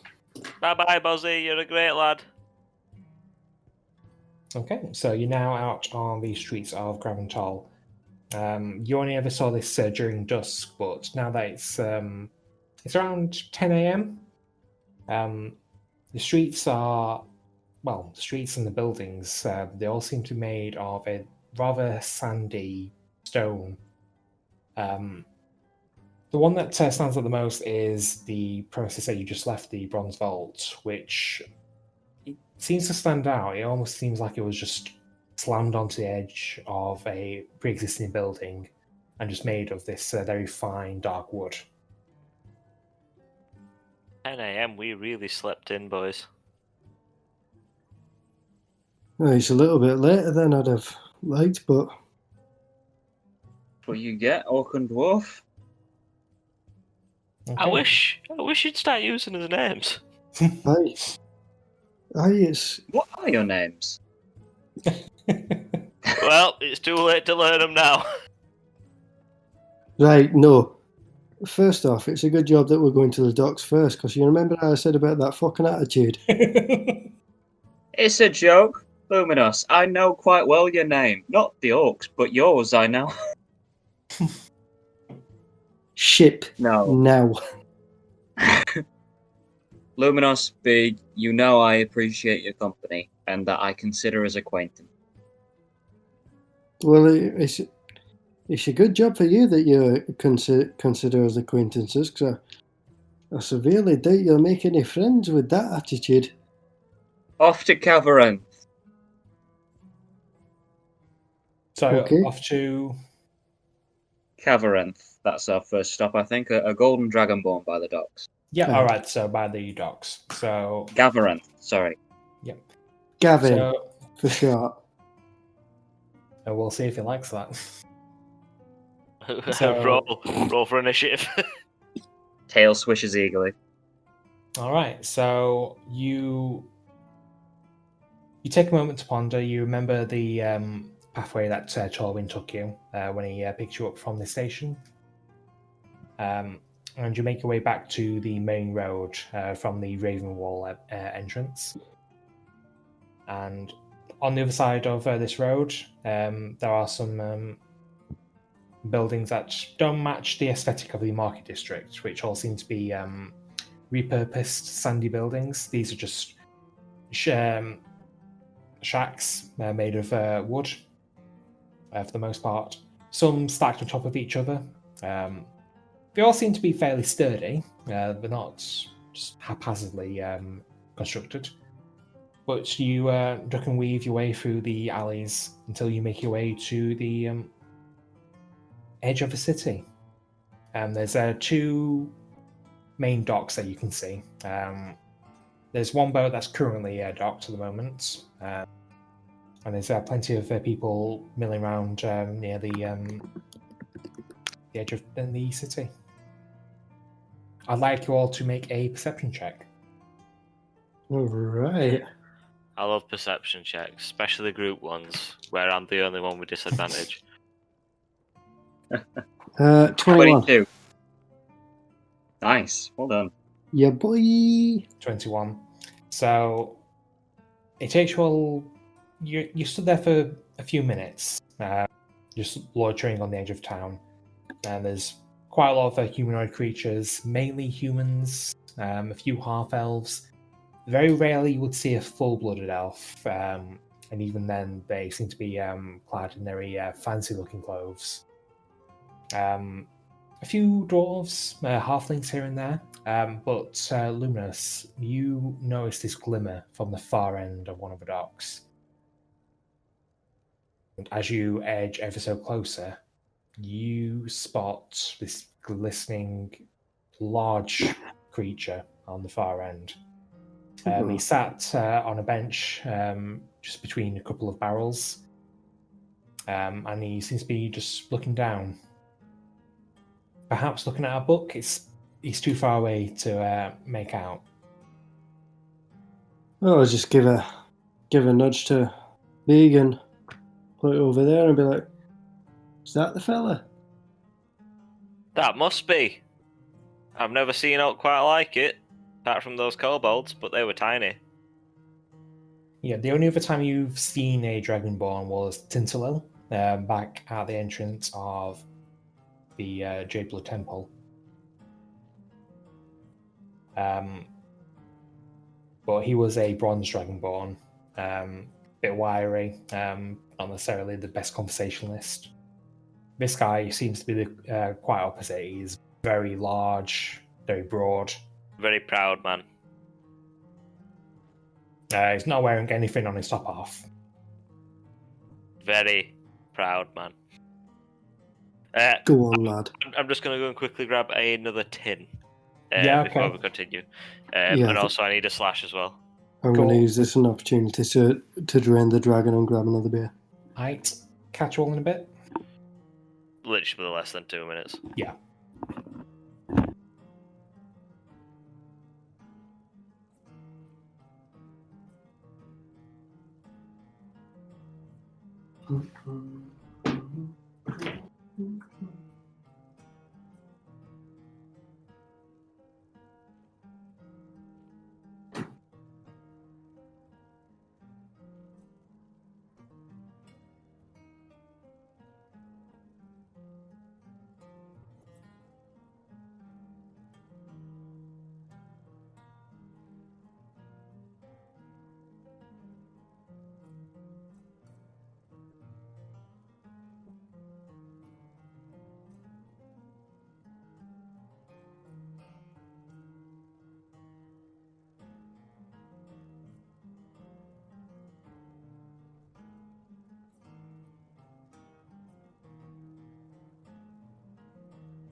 The docks seem mighty quiet. Yeah, everyone just died. Again? Yeah, it happens. Oh, shite.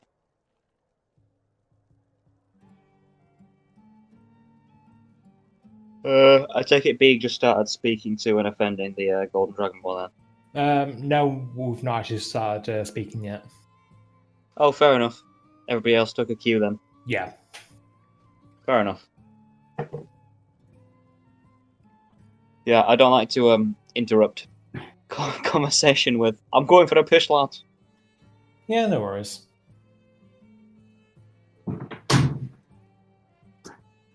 Shouldn't be long. But I've been pissing like a racehorse today. Bonjour. Buongiorno.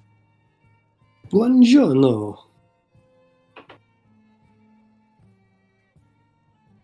Right now, I've got a bottle of Thornbridge Casperia. Nice. It's apparently a cashmere pale ale. Interesting. Hope it doesn't taste like wool. It's a real nice bottle design, actually.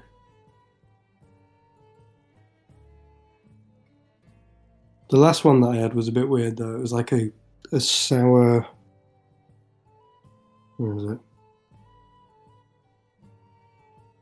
Cape Sour. Can't get on with sours, me. I don't mind them. I'm learning to love them. But this one, it was a collaboration with South African hops. That don't sound bad. Why on earth?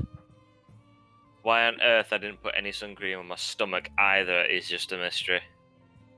You Now, panini. I thought you told us that you put it everywhere except your feet. I thought I did Every until inch I of your looked body. down. I looked down and there's just this red circle on my stomach. It's your belly button. That shouldn't be red. Is yours not? Go to the hospital. You first. Ratio. Go for it. Is this a gamer who can get an ambulance first? No, it's a gamer. I'll let him run ahead and I'll not do it. Well, that's not very fun. So yeah, back into it. Back into it. Ah. So you all walk up towards the end of the stock, where you're looking at this rather large golden dragonborn. He seems to be rather engrossed in a small book that he's reading. Well, Big being the kind of guy that he is, I go, Gavarinth, my friend. But the dragonborn looks up, gives you this quizzical look. Yes? Who's asking? It's me, it's Big. Basically, we've been on a massive adventure, mate. You won't even know.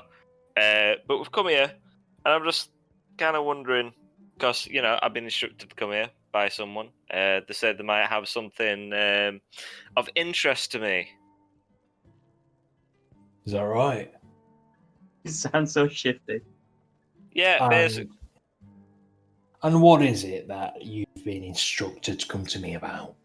I've not really been instructed to come. I mean, sorry, that's the wrong Those choice of were words. your words. Yeah, there were. I am sorry. But basically, I'm just looking for something that'll help me in defense, in fights, and battles. So I've come to you, Braces Master, and I'm in need of only your strongest braces. Oh, so you've been speaking to old Barcius, have you? He's alright. I mean, it kind of looks like Satan. Who? You wouldn't know. I'm guessing you lot are new in town then. Yeah. I don't really like cities too much. I'm not really good with cities. I'm not really good with people. I try to be. I'm learning every day. Hello. I'm Big, by the way. I probably already told you this. You are a very handsome man. Yes, I'm a man. Hello. So yeah, I'm just wondering, do you have any braces? And what would you need for us to get said braces?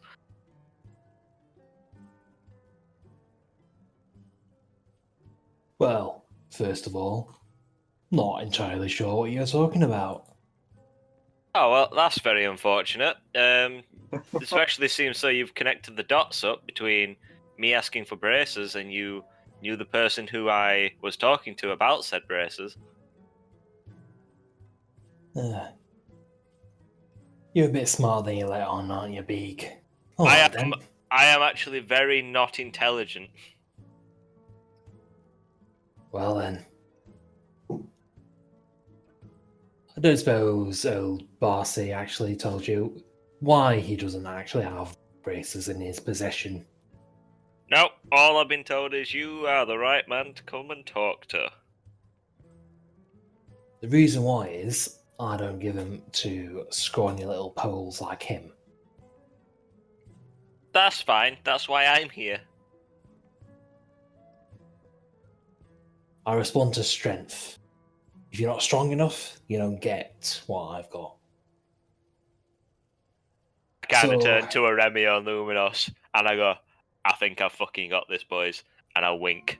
And then I turn back, and I'm like, okay.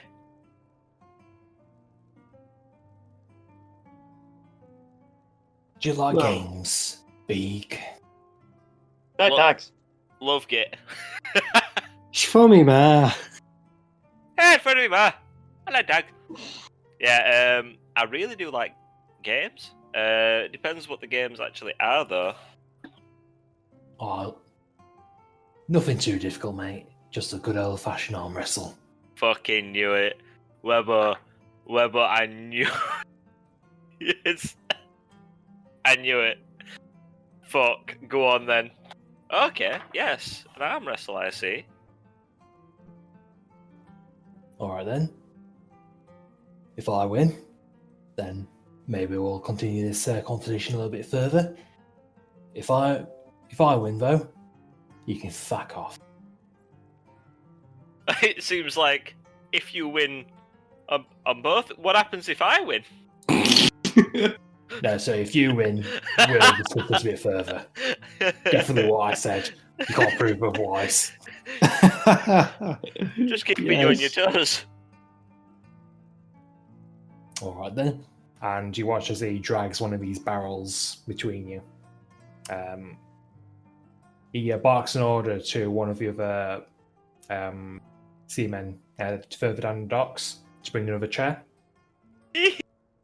Seaman. Stop laughing. For fuck's sake. Can't take him anywhere. Seaman. Okay. And they bring you a stool, similar size to the one that the Dragonborn is currently sat at. Tall. How tall is this guy? He's around. Make a perception check. I will say that because you're very close to him, you can do it without disadvantage. Rolled a 12. 12? Look at him. He seems like he's just a little bit taller than you are, Big. I don't About like what? this. Maybe about 6 foot tall. Yeah, 6 foot something maybe. I don't know. Yeah. He looks like he's around maybe 6'4". Oh, rough. He's a pretty big guy. All right, let's do it. He slams his elbow down onto the barrel. His arms outstretched. I said to him, right, just before we start, I'm going to have to warn you, I do sometimes get a little bit clammy in social situations. And my sweaty hand meets his.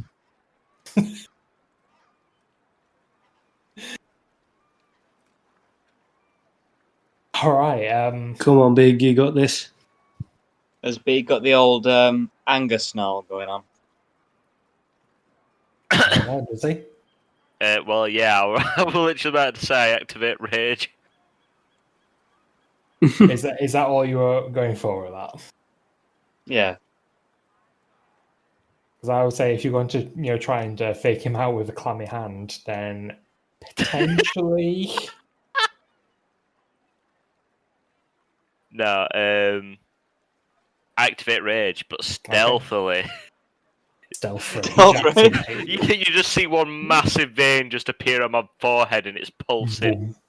Absolute creatine vein straight down the middle on his napper. All right then. So we'll make a series of contested strength throws. Fuck. Okay. Is there some beach sounds going on? Oh yeah, Ironically, of course yeah. it's a dock, innit? Yeah, I totally planned that. Harbour sounds. Yeah, weird. I like it. Okay. B, can make your first roll. Best be a good at this. Okay, so strength, it's +4 on strength, and then also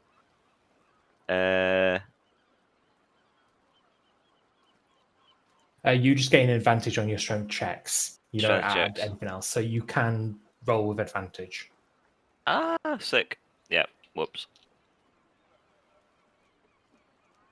Ba ba ba ba ba. Well, I rolled a 20. A natural 20. 20? Okay, then. So, Big, you sit down on this chair, you lock hands with this Dragonborn, and Throw it into the sea. as soon as you're given your clear to start, you immediately throw all of your weight into your hand, and it very nearly brings his hand down towards the edge of the barrel. It's only just hanging in there. This Dragonborn is looking at you wide-eyed. He was not expecting you to come out of the gate with this much strength. Nani? Nani? Make another throw. I fucking can't believe. I'm still doing it with advantage, right? Yeah. This time I only rolled a 7. A 7. Okay, so after recovering from that initial turn, you can see that he slowly brings this arm back and grits his teeth, looking you dead in the eyes. All right, then. All right. Yeah, I turn to him and I go, "Show me something I've not seen before." I rolled a 15. 15. You push back, and his arm is now just a fraction away from the edge of this barrel.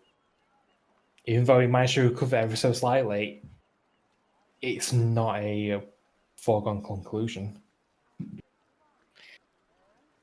Right. Oh boy. One more. Ah, 5. 5. I also rolled a 5. So you're both there just struggling against each other, not making any progress. Okay. What now? Just give me another. That one was a tie. Oh, Come on, Big. 11. No way, shut up. Yeah, I also rolled an 11. You are locked in like this really intense arm wrestling match. The dice never lie, Luminos, boys. Romeo, you're watching on with bated breath. You have no idea how this is going to go. Dockwad got you pushing too many pencils. It's a small crowd of seamen gathering round. No, just a small puddle at your feet. What's the matter? They're fucking great. Alright. I'm guessing. Well, I'll roll another one. Gavalinth, you son of a bitch! I rolled 7. Are you fucking What, kidding with- me? Are you joking? Shut up. I also rolled a 7. Wow. Behave now. What the nail? Right, come on. Give me something I've not seen before. I'm going to cast fucking burning hands at this bastard table in a minute. I said to him, Gavalinth, you son of a bitch! Gah! And I rolled a 19. Okay, good. I did not roll a 19. That was insane. He rolled a 20. No, I rolled an 11. And so, with one final effort, Beeg, you roar out and you slam his hand into the side of a barrel. What's the matter? The dark got you pushing too many braces. All right, then. Well played, Beeg. Reaches up, offers his arm in a handshake. I shake it back, because that were legendary. Can't think of anyone who's given me a challenge like that before. Same for me. Appreciate it. All right, then. Let's talk then, Beeg. And he walks you down back towards the pier. you start veering off towards one of the smaller. Well, there's a rather large hut towards one of the docks. You see there's quite a lot of different doors that seem to be divided to provide a lot of accommodation. And it reaches towards one of the far end doors. Locks it with his key and motions you inside. Right, I nod to the boys, and I go in. Good luck, big. I guess we'll wait outside.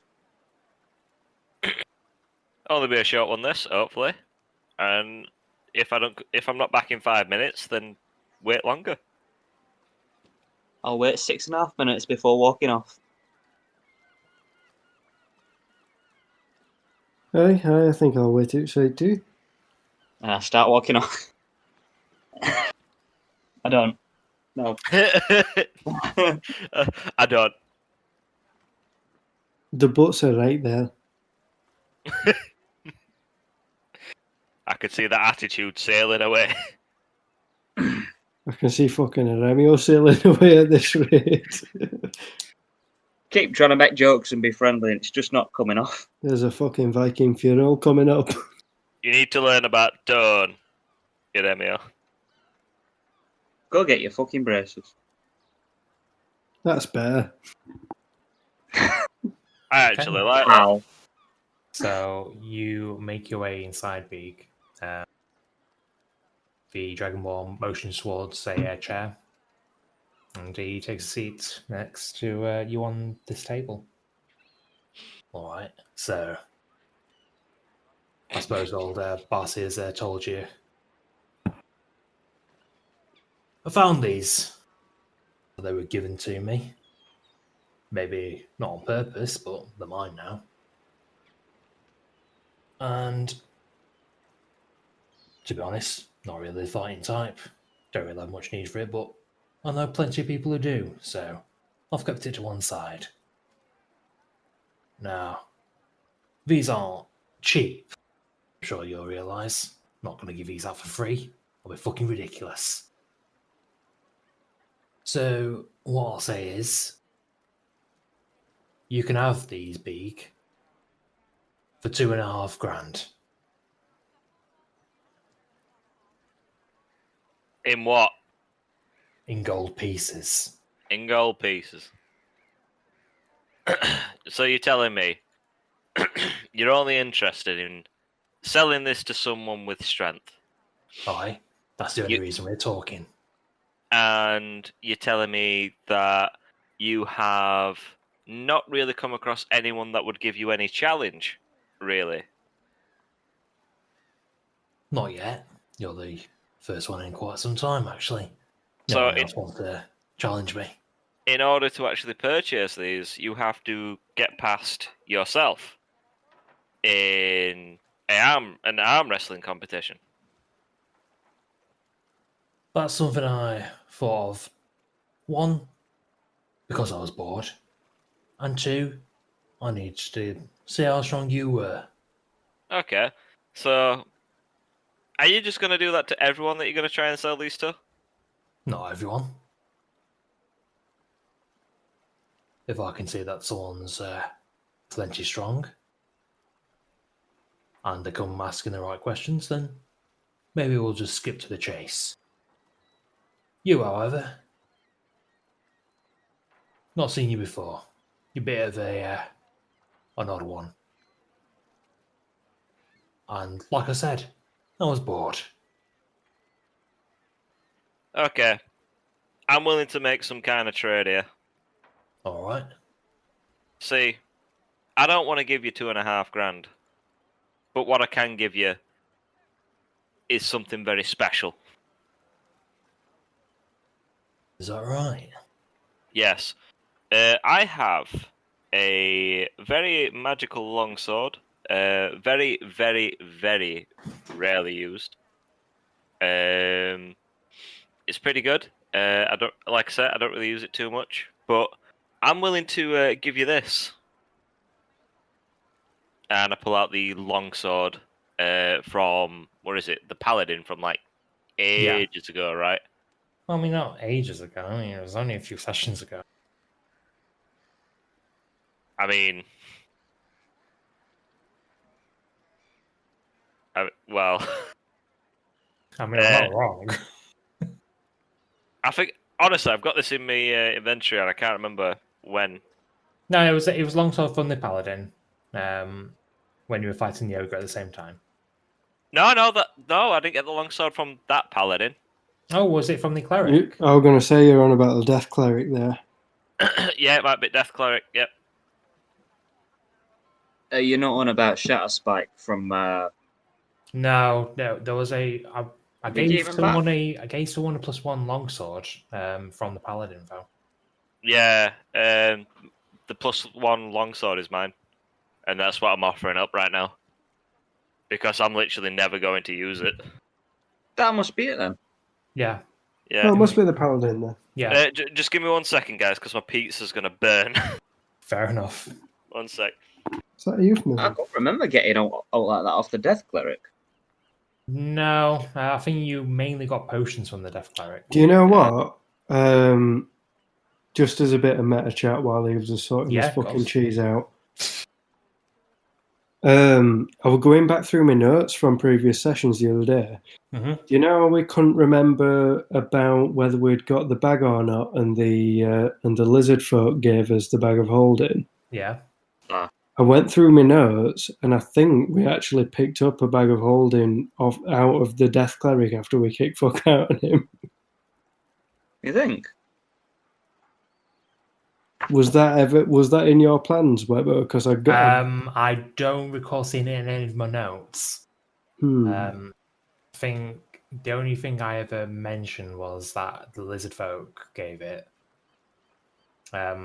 So I don't know Either whether that's where I way- picked it up, like whether I'd noticed it from, because I put like in my notes it was something like Death Cleric, Yeah. got potions and bag. Potentially then, I might have put it there and then forgot. Either way, I only ever meant to give you one. Oh yeah, no, I wasn't intending on No. Just assuming that was the same one, because I think because none of us realized. yeah, I because don't think any of us realized when we got to the lizard folk. No, because I think I planned to give you one, and then I think I was looking through and it's like, hang on, no one's got this. Why has no one got this? Yeah. And I just I assumed got- I messed up. I wrote down loot from Death Cleric, greater potion of healing, yellow diamond, potion of lightning resistance, and a filter of love. Yeah. I didn't get out to barter bag. Hmm. But it's a moot point now, but Yeah, I was going to say it don't matter now, but I just thought it'd be funny to bring up. yeah, no worries. At least we figured out what was going on with that one. Yeah. God, the fight with the Death Cleric seems so long ago. It really was. I mean, it's only 6 sessions ago. was it? Was it actually? Well, I got session 9 for that book. Yeah, this is 15. I've written session 9 3 times in my book. Fair enough. So I'm not What's sure the what Death session we're on, but I'm Cleric? keeping my number in. Well, I mean, I think it was like session 10 that you made the fight with the beast. Down the gem heart and that. Yeah. Because I've got 15 for this one. It would have been because 10 with the fight, 11 with the aftermath and going towards the range. You left early, and then we picked up on session 12, and that's when we started recording. Yeah, it was. So yeah, it would have been 9 that we fought the cleric. So yeah, 6 sessions Yeah. ago. Does not seem 24 hours ish. yeah. A day ago ish. It does not only seem like 6 sessions ago. It seems like ages ago. That's over a month Yeah, I suppose. on average. If anything, I mean, with the like gaps we've had, it's probably like 2 months ago. Yeah. Hello. Hello. Baby. Sorry about that. Worries. I was just starving. I understand. Okay, so you pull out your sword that you recovered from the paladin beak. You lay down on the table, and yeah, he begins to give it a once over. He goes, "It's a nice sword, aye. Bit honest, but could maybe get a good price out of it. But I wouldn't call it 2.5 grand nice for." What would you call it? Precisely.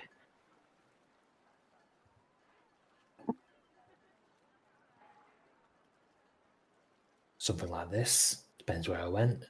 Could maybe turn about 500, 600. Then, actually, I have something else to give you, my friend. And I pull out the great sword. He looks over this great sword and he seems less enthused about this one. Fine.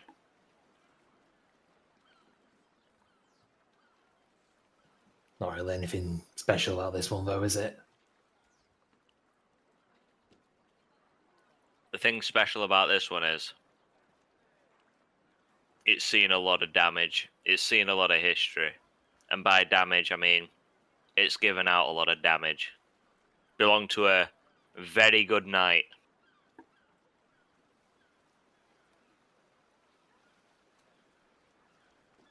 Isn't this just a regular greatsword that you just picked up one day? Or is this from Sun the Citadel? It's on the Citadel. It was from that night. While they were knocked out, I just picked it up. Yeah, because I never got around to adding Shatter Spike. Was that a great sword? I thought a Shatter Spike sword. I thought it was a longsword. I can't remember. I can't remember how I've got this But weapon. then again, like I said, I never got around to adding the homebrew stuff because it can be a ball ache. Yeah, I can imagine. We'll say for the purposes of this that it is Shatter Spike then. And he gives it once over once again then, after hearing your spiel about its history. Okay, alright. Couple of swords, bit of history, bit of craftsmanship. I'll be able to get them to a collector. I'd say the swords, they'd reach about £1,000. Then you are in luck, my friend. Because What else have you got for me?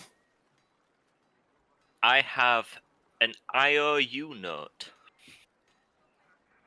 that I will give He you. immediately gives you a scowl. Okay, listen. I've already impressed you, and you're charging me such a ridiculously high price for something that you are never going to use. It's not a case of me not ever using it. I could go the rest of my days being happy that I don't have to use it. But I don't want to be going out to sea for the rest of my life. So, however long it takes me, I know that I'll be able to get rid of this eventually. Question is it going to be to you, or is it going to be to someone else? Right. Listen to me. You're going to take these two swords, and you're going to take 1,000 gold pieces, and I'm going to take them braces. Intimidation. Intimidate them.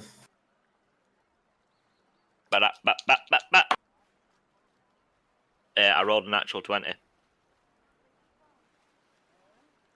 You did not. I rolled a natural 20 and it's +4, so I actually rolled 24. Okay. Well, Now I'm just upset because I should have said, I'm going to take them braces. Brutal. well, you'll be interested to know that I rolled a 6.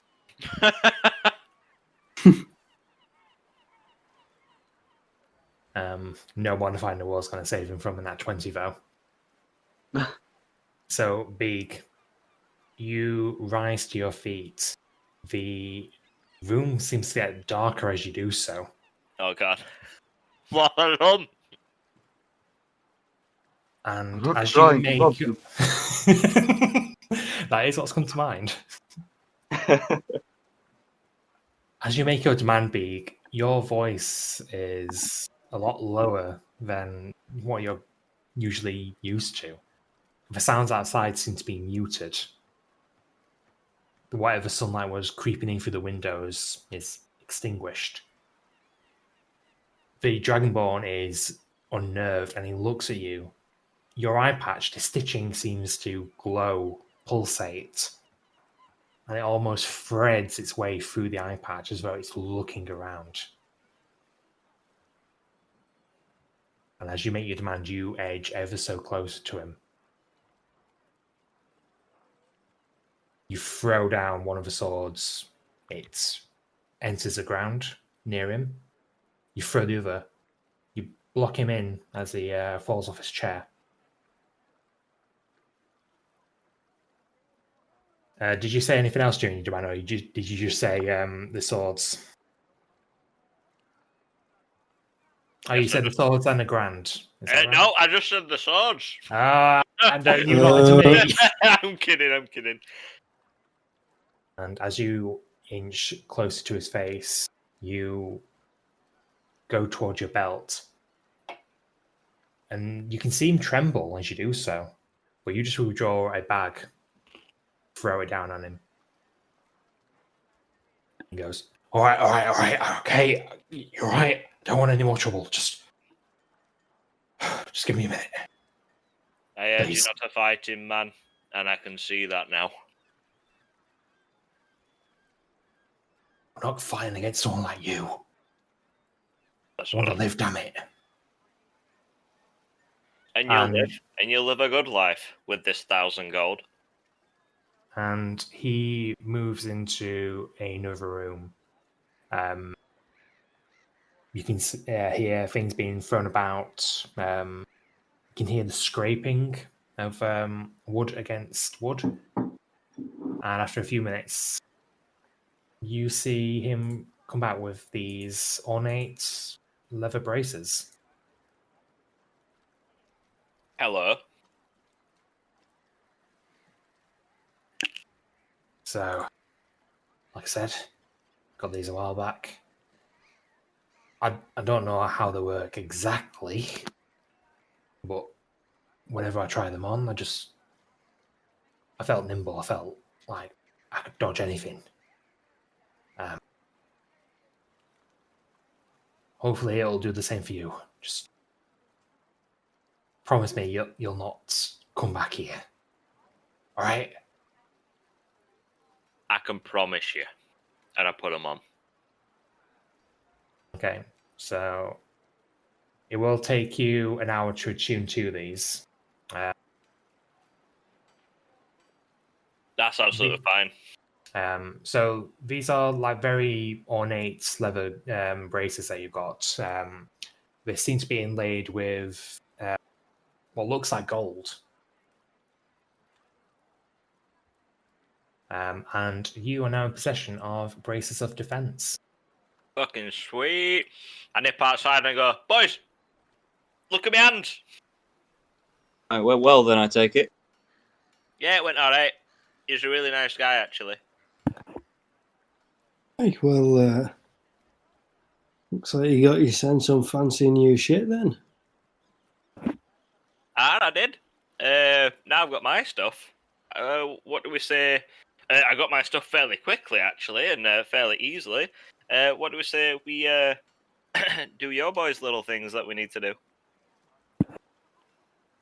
Aye, well, I think I think Remio's gaff's on the way, isn't it? I think I'm last in the mine's the furthest away. Mine's towards the back of the city. I think so. I need to head just west of the Bronze Vault where we were earlier, but more towards the research quarter. We're looking for a white sign at the store Ambrosia. Oh, Right, time's a okay. wasting. Let's have a little ponder. Well, from where you are at the moment on the docks, I would say it's probably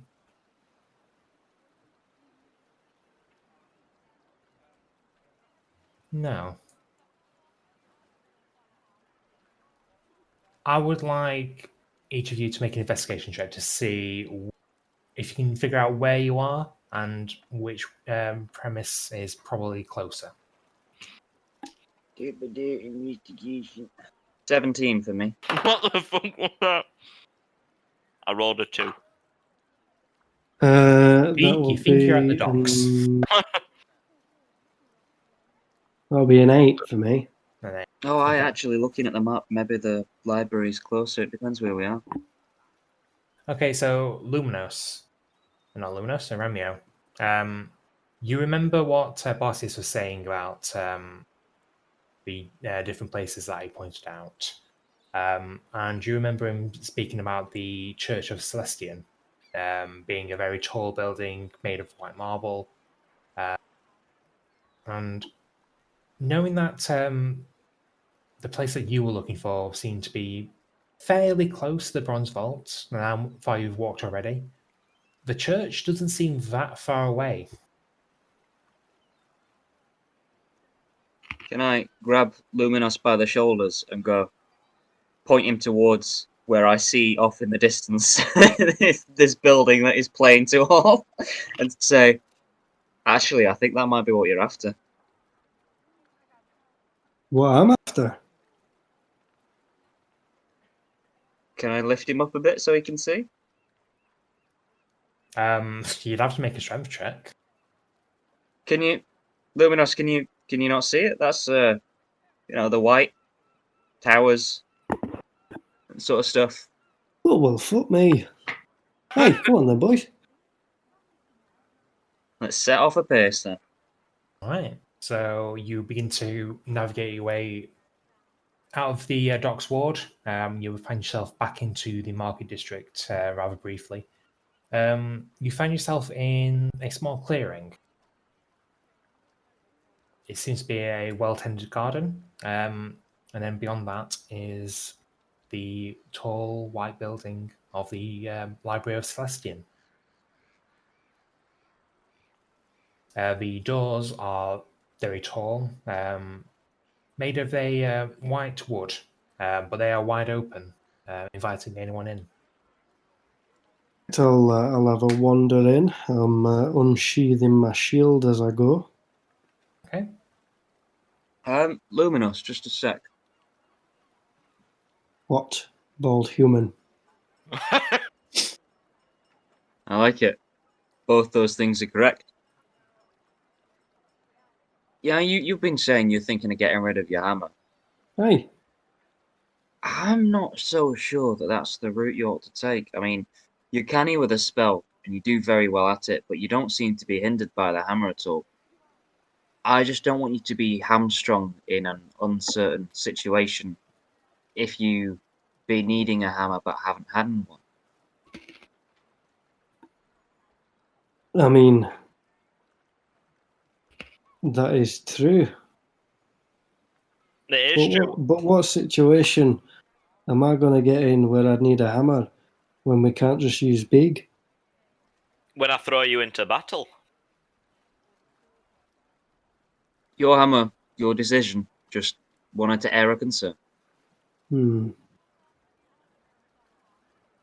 Either way, I'm here for the shield. So, Aye. let's hop to it. Okay. So you navigate your way through this finely kept garden. It's almost like a park more than anything. And you make your way up the steps of the library. You can see there are a few people that mill about with long white robes trimmed with scarlet. They smile politely as you pass, but don't do much else. It's only when you get inside that you see the importance of this building. There are very large bookcases, twice as tall as Beak is, and they're filled from end to end with a collection of books. Some large, some thin, some battered, some new.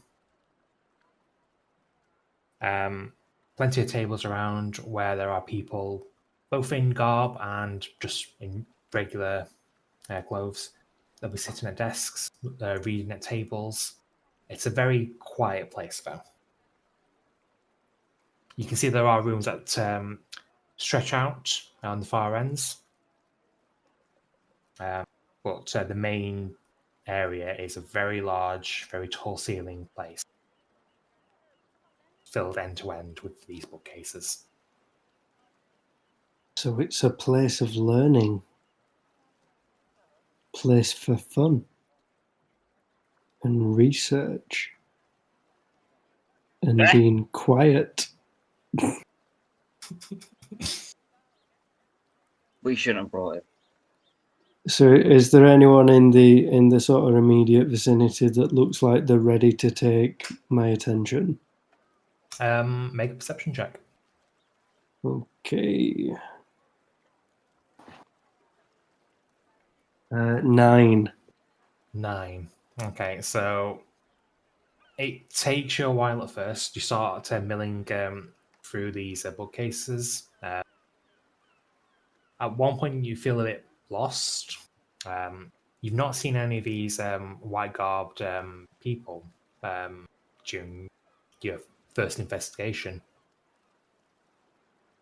And it takes you a bit of time. You find a just a random passerby.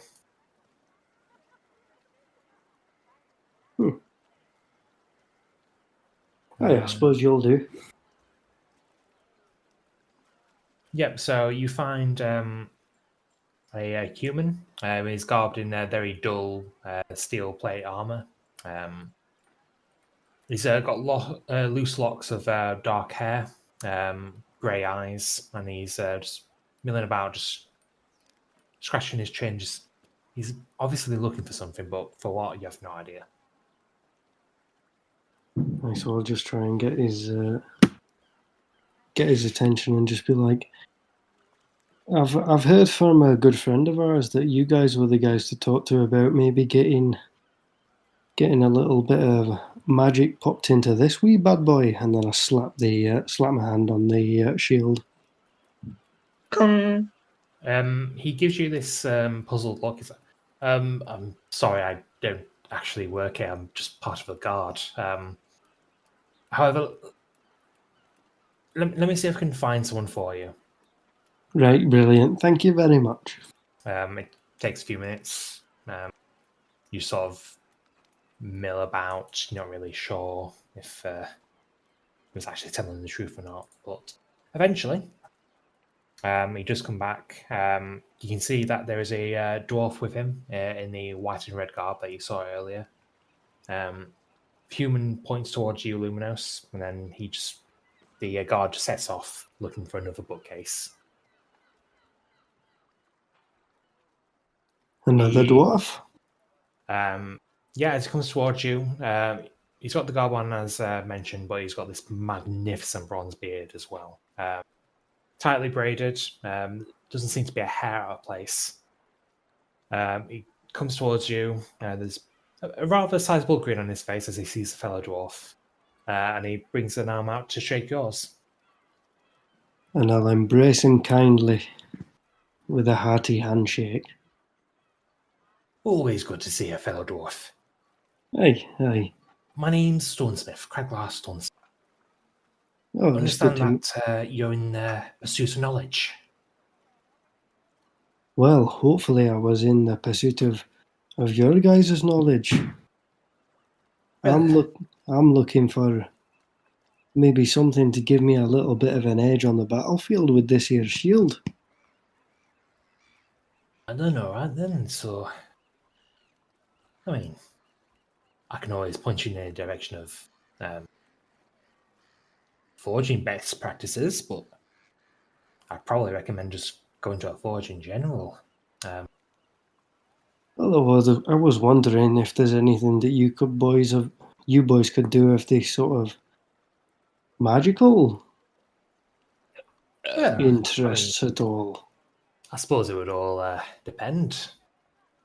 Different practices for different gods and all. I'm assuming you're a cleric, and he just waves his hand towards just your entire appearance. Well, I mean, I've been doing a couple of wee magic bits. I've seemed to have developed a couple of wee cleric like abilities, but as far as I recall, it's never been a godly thing for me. What? Well, what do you mean, lad? I mean, to be a cleric is to be godly. You can't just go around just without a deity. Well, you see, it's all been a bit weird. I first noticed it when I was quite aware that I had a few healing properties, and I had the term cleric bandied about, but never really. I was never really a godly person. So, But since rolling around with these boys, I've been feeling some more powerful spells coming up through myself, and I don't know, it's a little bit daunting at times. I can only imagine, lad. I'm a bit concerned, to be honest. You've not heard anything, no sort of voices from the beyond, nothing divine or mission. No, well, I mean, there was this one time where it's just huge power surging through me. I don't know whether I felt something then, but it's hard to pinpoint anything specific. I just seem to be able to do this stuff. And what is it that you do, lad? I mean, clerics, it's a wide subject. I mean, Might help you there's at least been pinpoint who it is that may be giving you your powers. I mean, there's been a few times where I've grabbed people and just felt this power surge straight through into them, and I don't know, it almost feels deathly. But then there's other times where it's like this bright light of power that's emanating from me.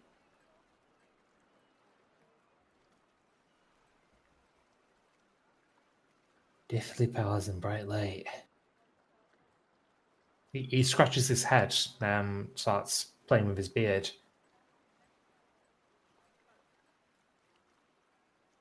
Can't think of anyone who fits the bill. I mean, by themselves, aye, but the sort of gods that I can think of, they're usually very forthcoming. Not all about this cloak and dagger nonsense. I'm at a loss, lad. I know. Anything else? I'm not sure. It's a lot of bolts. It's a lot of light. It's almost quite deathly. It's a strange mix of powers that have been sort of welling up inside me. Oh, I mean, we fought an ogre not too long since, and I don't even know what came over me, but I managed to produce this huge ball of fire. fire as well, lad. Deathly powers, bright lights, fireballs. It's a strange mix. And you can see that his face gets a lot more concerned. Oh no, that can't be right. Sorry, I didn't catch your name, lad. Oh, it's Luminos. Lunas.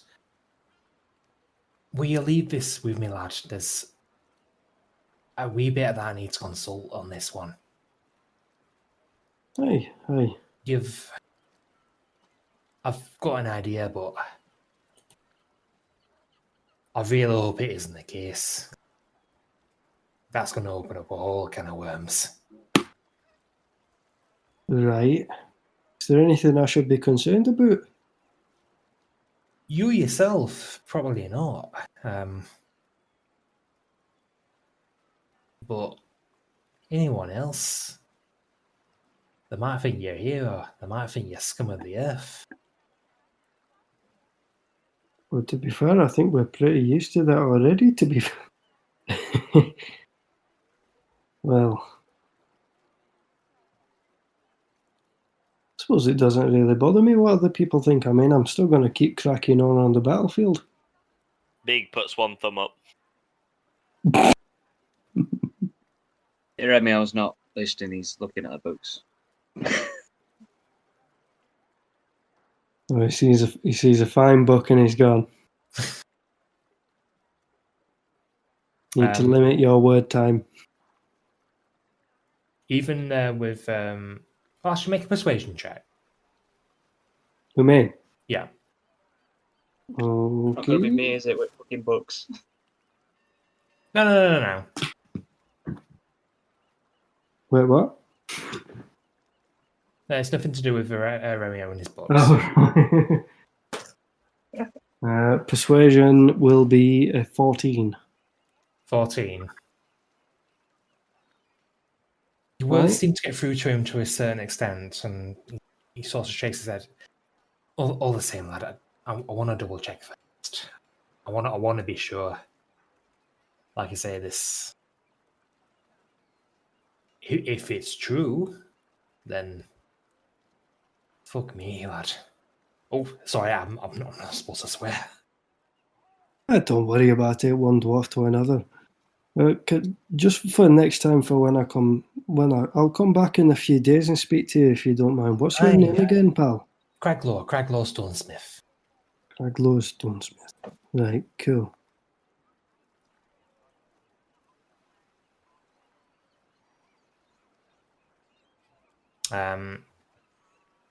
Is there... So, I don't want to be all doom and gloom. Is there anything else I can help you, you fine gentleman with? You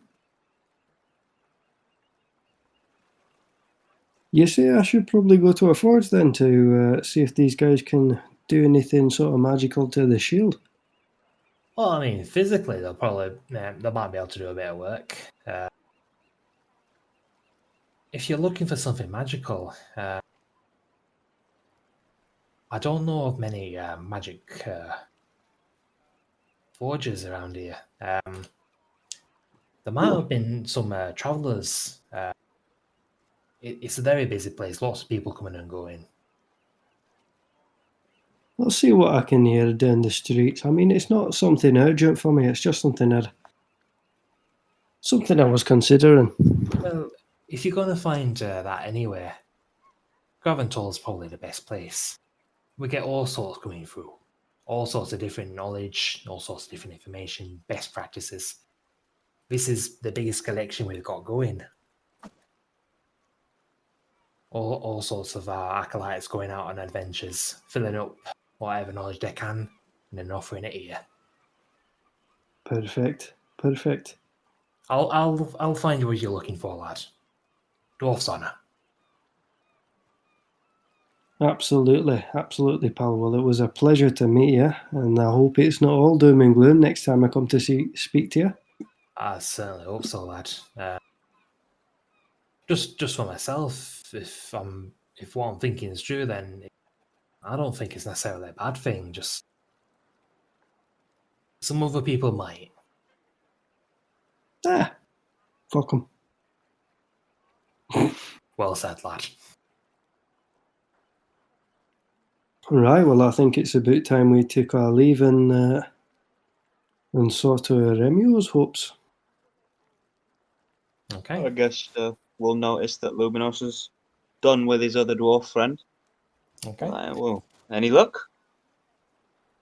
Not particularly with the shield. I mean, I'm going to keep my ears open with that, but this is a nice fella. I think we're going to have to come back in a couple of days, mind. Well, I wouldn't mind visiting a forge or any kind of smithy either, to be honest. Since I've got rid of my hitting stick, I've taken to carrying this stabbing stick with me, but I wonder if there's anything better. Okay. So you leave the library, and recalling what Barcia said about a potential path you could have taken, you notice one of the main paths that leads between the divide between the research division and the research quarter and the market district. And you go down this main road. It's not the same one that you took before from the docks ward, but it seems to wind and bend its way back. And you're keeping an eye out on the way there for any sort of stores that match your description. Make a perception check. All or Mainly Remio, but anyone else can as well if they'd like. I want to do it because I want to roll a dice. Okay. 13 for me. 13. Dirty 20. Dirty 20. 16. It's not bad for a disadvantage. Ah, Actually, Beak and Luminos. Remio seems almost a bit distracted from the events of today, and it's only when you two stop in your tracks that he notices the sign above the white circle with the gold center. And you look at the building it's attached to, and it's a bit sooty, a bit dirty, but you can make out the word ambrosia. Oh, lads, thank you. I would have walked straight past that. Hey, no worries, no worries. You can either come in with me, but it seems a small shop. Shouldn't be too long. Yeah, so from the outside, it's the same sort of like sandy stone building that you're used to around the market district. And like you've mentioned, it does seem a bit cramped. You peer through the window. It seems a bit dark, but you can see that it seems jam-packed with long shelves filled to the brim with all sorts of equipment. Nice. Is the door open? Does it look like it's open for trading business? You try the door.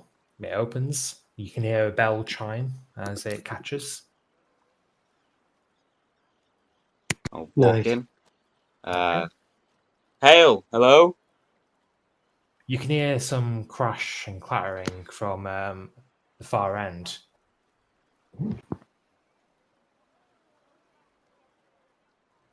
I'll say a bit more tentatively, hello. And after a few moments, you hear, "Hello? Ooh." Yes, hello. I don't want to knock anything over, but I'll come towards the noise. Okay, so you make your way closer and closer towards the far end. Even though it seemed fairly dim on the outside, as though it was completely closed, there is still a faint light, a faint ambience, and you can still make your way through without much issue. The light itself is not a warming flame. It seems like a very cold bluish green color.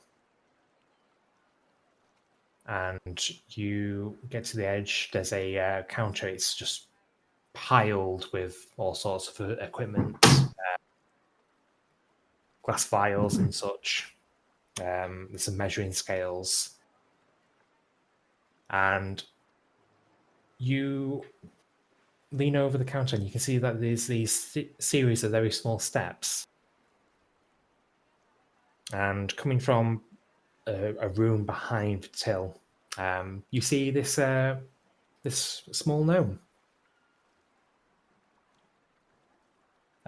Completely white hair running down her shoulders. She's got just these general clothes on with an apron on top. The apron itself is just been stitched together with all sorts of patchwork. Different multicolored stains as well. Her face, she has these goggles on at first, which she takes off, and it just leaves these rings around her eyes. And she makes her way up these stairs until she's nearly face to face with yourself. Oh, customer. Right. Oh, yes, I'm looking for the master of the house. But it appears you are far too youthful to be such. Is there a Mistress Rahani about? Make a persuasion check. You cheeky bee. Oh, that's not good. 8. 8. Flattery will get you very little, I'm afraid. But I appreciate the gesture nonetheless. You're speaking to the master of the house. My name is Nihana Rihani, but I'm sure you knew that. Nahana Rihani. I'm sure you knew that already. Now, the biggest question I can think of now is, what do you want? My name is Remio. I come from Enchalad, a monastery of the Quiet Folk far off to the west. Yes. Now, I'm familiar. We're few and far between, but we like to leave an impression where we go. Well, if your last friend is anything to go by, then I consider the people of Anshalad to be at least cultured. Last friend? You're not the first person from Anshalad that I've met. Please do tell. A dwarven friend of yours. Dark skin, long ginger hair. Believe he called himself Gamal. Gamal. Gamal. Does this name ring any bells for Iramia? Make a history check with advantage. 2 dice it was. History is intelligence, right? 13. 13. It's not necessarily a difficult one. So you recognize the name of Gamal. He was a monk at Anshalad. He had done his pilgrimage long before you were even born. However, shortly before you were to do yours, Gamal announced that he was going to make a second pilgrimage.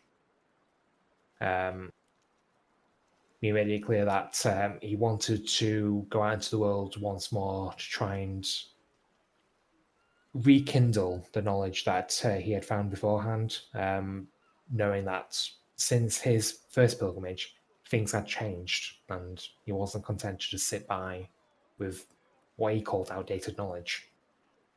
You remember him being a rather gruff man, very few words. In fact, his announcement was the most you've ever heard him speak in one go. But you knew him as a rather powerful person, even though it wasn't something that you necessarily celebrated. Yes, Gamal, I remember him. Mistress Rahani, how long ago was this that you saw Gamal? From what I remember, he was in Graventor for about 2 months. This was nearly a year ago now.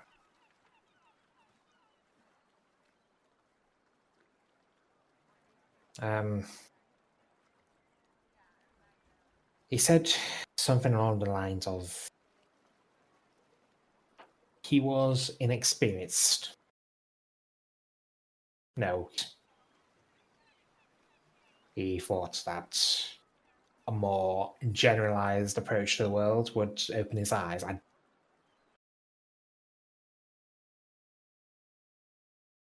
had no. He asked for my help. I helped him as best that I can. Taught him what I know, or what I'm willing to give up anyway. He seemed content, at the very least. Wouldn't know, he hardly said a word.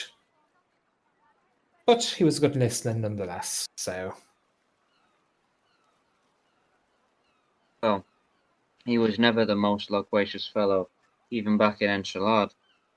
But I come to you with a specific need and a specific request, and it seems like it will be continuing a tradition of learning. I hear that you're the city's foremost herbalist, and I would like to learn the trade from you. Well, it's very easy to be the city's foremost herbalist when you're practically the only one. She sets aside some of the tools, leaning on her till. So, you want me to take on yet another apprentice then? If you've the time and the capacity, yes. I can pay. Then I have only one question for you then. Eremio from Montserrat. Why? It answers a lack. Similar in nature, I believe, to Gamal before me. I believe that the trainings of the temple can only go so far. And though I am familiar with certain tools, alchemy especially, I find that it is not as well suited towards my current activities and travels as proficiency with a kit that a herbalist may use would be. Alchemists like to make themselves believe that they are the foremost authority on nature. They couldn't be any further from the truth. I will help you, Eremio from Montserrat. And you will help me in turn. My knowledge will pass to you, you will apply your knowledge, and we will both benefit.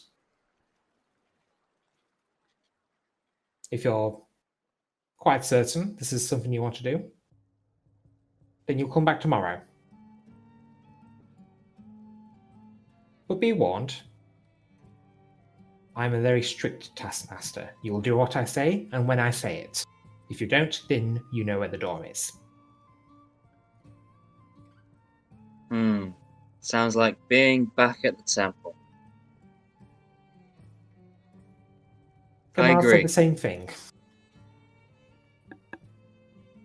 And she extends her hand out.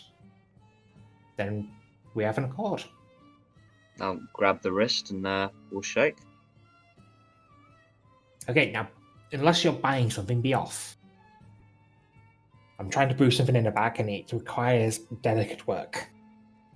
Well, in addition to training in the art of the herbalist, I would also like herbalist supplies for travel.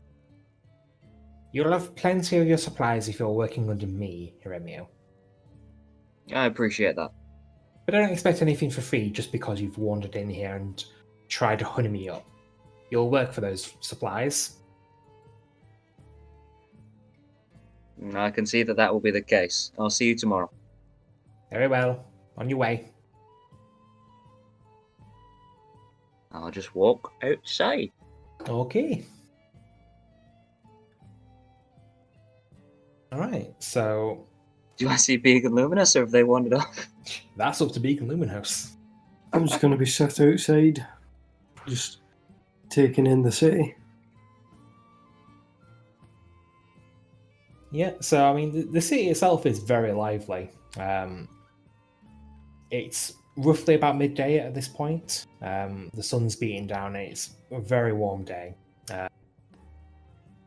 Thankfully, you've managed to catch a bit of shade. There's like a bit of a porch.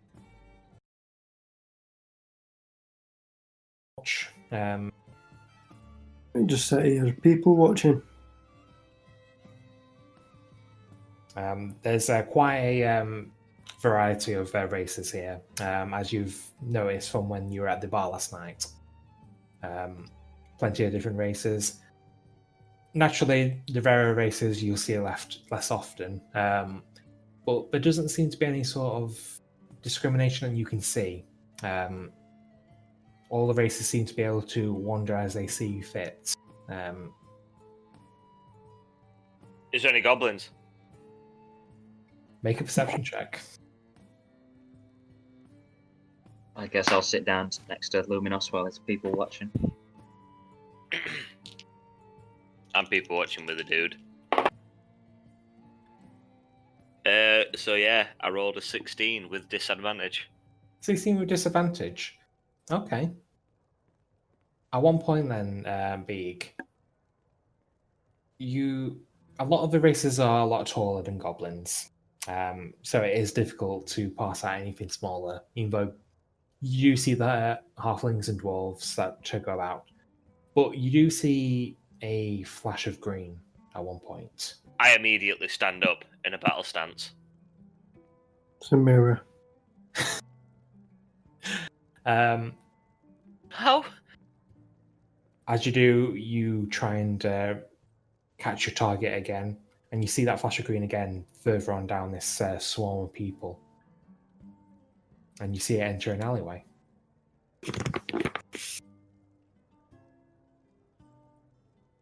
I start walking after it.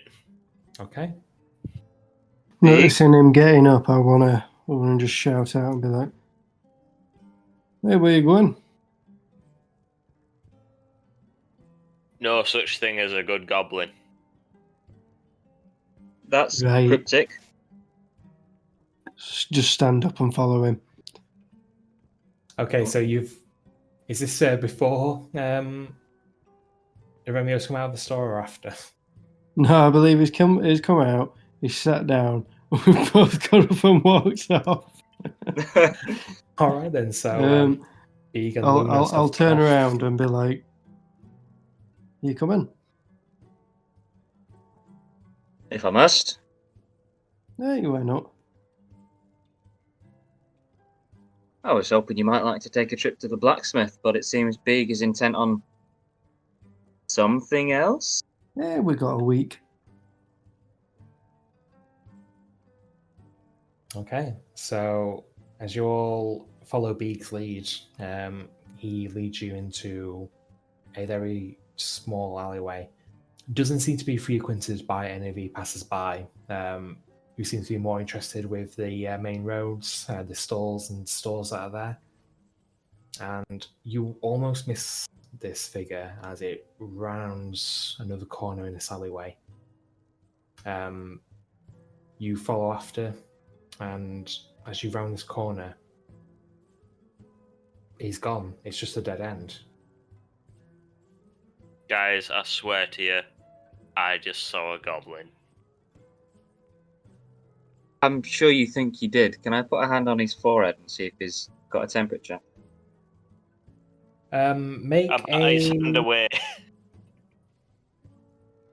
make a medicine check. Medicine's intelligence as well, isn't it? It's Oh, wisdom. it's wisdom. So 6. 6. Seems Low a bit- rolls. Seems a bit warm. Might be the sun though.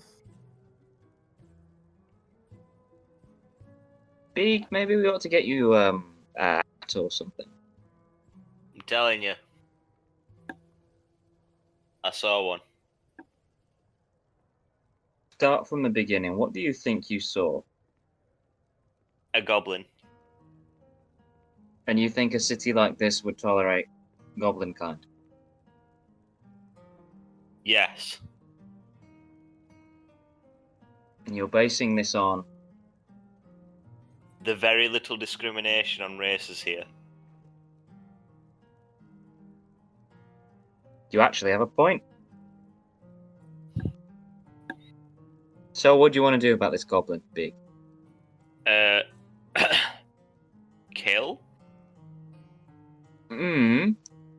I expected that would be a goal, but in the immediate, given that there is no goblin around,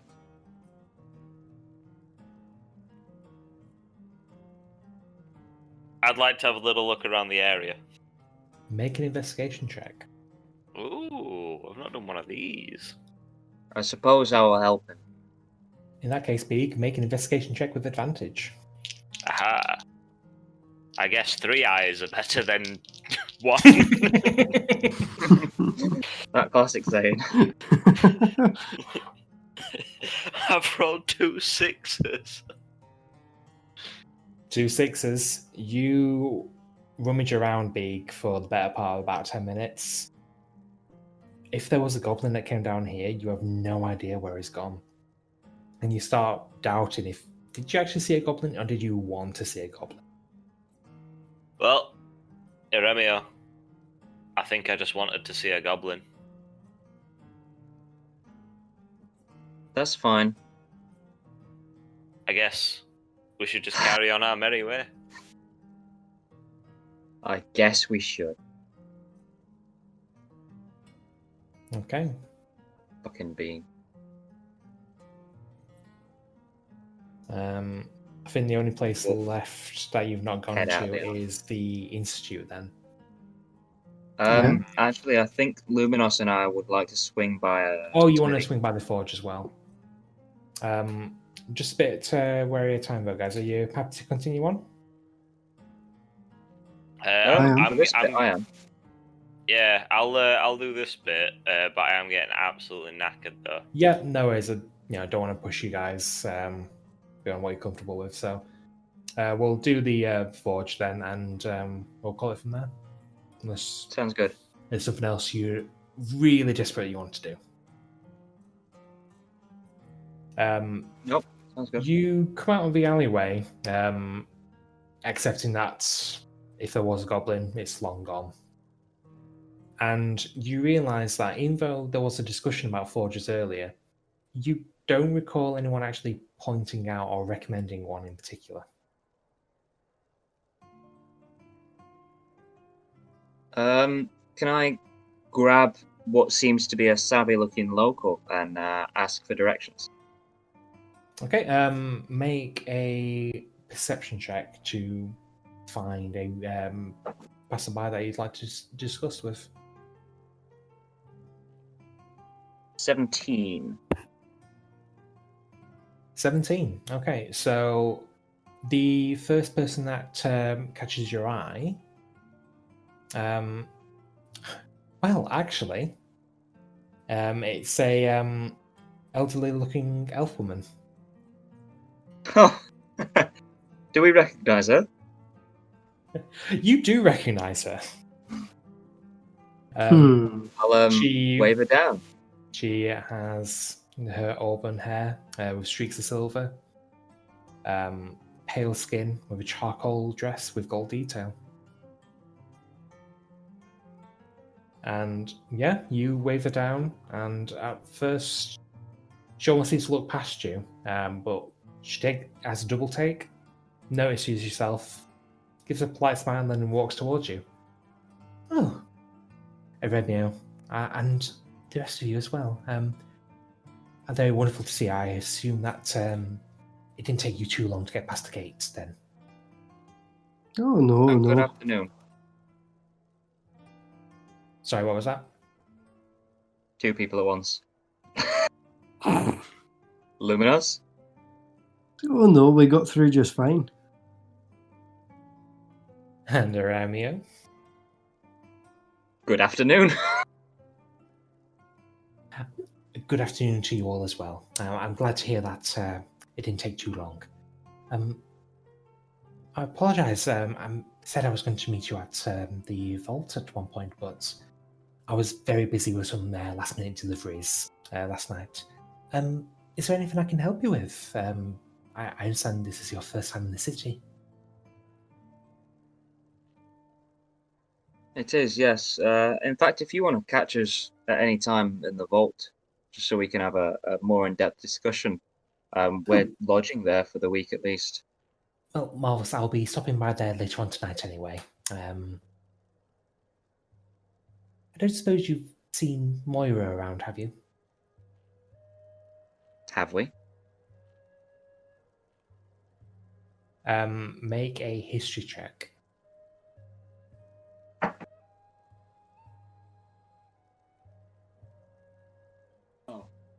Looking at a 4 from the side, and I was like, why has that 8 got a bit missing? 4. 4. You've not seen her. Relay. Not at all. That's a bit troubling. No matter. I'm sure she'll be fine. She's used to the city. She just usually doesn't leave my side. That's all. I'm sure she's fine. Likewise. I mean, Um, she is a young woman, and she's free to go as she sees fit. Just, I do worry for her. That's all.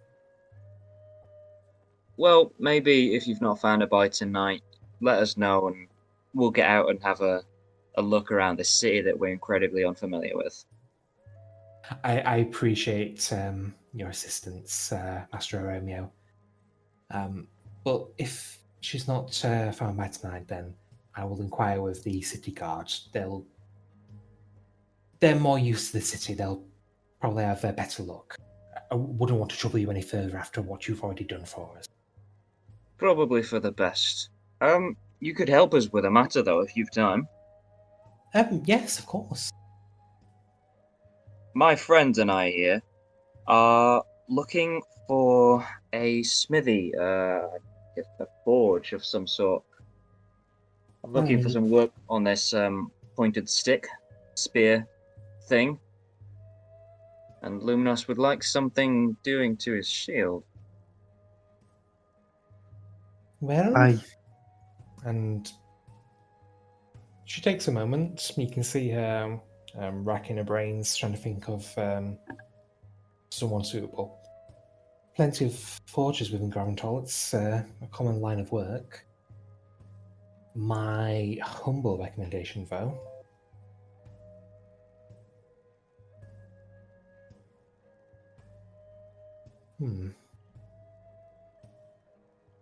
She takes a moment longer.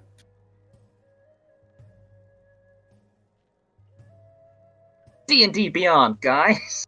I'm glad that's still a thing in season 2. Oh, it is, yeah. They get so good in. Although to be In fair, season 2. D&D Beyond wasn't a thing until season 2 anyway, so it was usually just a store. Anyway, you'll probably want to go to Stone Swan's Anvil. Stone Swan's Anvil. Family-run place. Joseph, lovely man. He's quite experienced. Family's going back about 3 generations now. Yes.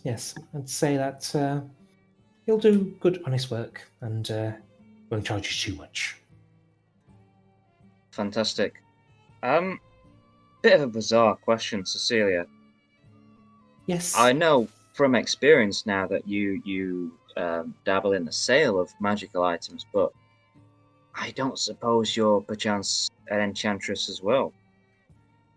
I dabble with the magics. Enchanting, however, that's not something that I've really thrown myself into. Why? Is there something in particular that you're looking for? No, nothing in particular. Just thinking that perhaps my spear and Luminos' shield could benefit from more than mundane means. A pragmatic concern, I understand completely. The study and application of enchanting is admittedly rare. As I'm sure you've probably been told already, this is probably one of the best places on the continent for this sort of work. Although the people that usually enact these sort of things, they are usually travellers. They don't often tend to stay in one place for too long. What say I'll show you towards the forge, and I'll inquire with my own network of contacts, see if anyone's heard of someone of this description coming in. And if so, Well, that would be fabulous. I'll be sure to pass on their location tonight at dinner. Fantastic. What say you, Luminos? Aye, that sounds good to me. Oh, Perfect. lead the way to Stone Sworn's Anvil, if you don't mind. Okay. So she leads you further down the main road on the market district, and then she makes a brisk turn to her left, leading down a smaller road, not as small as the alley that you were down. And as you do so, the sound of metal being hit is very common within Craventoll. But it's when you come down this particular one that the sound seems to get a lot louder. It seems to drown out a lot of the ambient sound around you. There isn't a decorative sign like I've seen with the Bronze Vault or Ambrosia. But you do see this stone-built structure. Doesn't match the surroundings. And as you've gone along, you see that most of the buildings are this like stonework, sandy stone. But not all of them. In some places, it looks like there's been some patchwork repairs that have been done, or just some structures have just been replaced entirely. And she turns around, waves hand towards the building in front of you, and goes, "Well, this is it, Stone Sworn's Anvil. I've not had a great deal to do with this place myself in recent years, but I've been told on good authority that this is a good place to be. For your line of work, anyway." Thank you very much for your assistance, and we'll see you tonight at the Bronze Vault for dinner. Certainly, I look forward to it. I'll be on my way. Thank you very much. And she leaves. She almost seems to glide down the pavement and the streets, just because you can't see the motion of her legs below her dress. And yeah, would you like to go in? Did she give me any creepy vibes this time? I'm not sure if she gave you any last time, but would you like to make an insight check? I fucking knew it. I've got to stay true to the character. No, and I appreciate that. Natural one. And I appreciate you staying true to your character.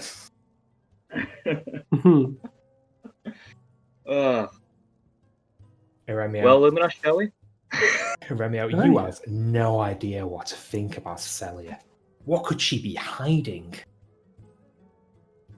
Maybe nothing, but maybe everything. A gun. She could be hiding a gun and you would never know. She is a mystery wrapped in an enigma. Two Wrapped in guns. a shawl. Well, let's go have our pointy sticks looked at. Okay, so you make your way in. It's a fairly well laid out establishment. There's a few chairs, a few customers that have been sat there waiting. Not waiting to be seen, but rather waiting for whatever products they've come by for. You can see that there's someone in the back hammering away at a sword, you believe. He's got cropped, curly brown hair, bright green eyes. His skin is a chocolate color, rather muscular. And in front, manning the desk, is a small halfling woman. And she looks up from whatever she was doing at the desk, whether it was counting coin or looking over a ledger, and goes, "Well, welcome to Anvil. What can I help you with?" Oh, after you, Luminos. Well, I've got this here shield. I don't know whether it would particularly be your guys' remit, but I was looking if I could know anywhere to do some magical attuning to it or anything, if there was any extra little buffs you could sort of give it. She looks over. Looks like a fine piece to me. Let me have a look.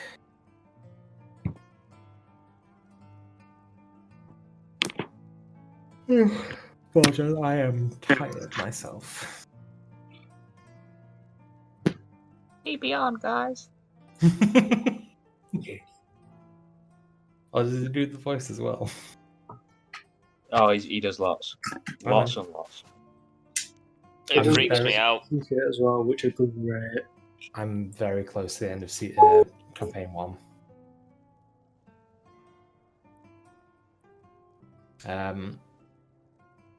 Okay.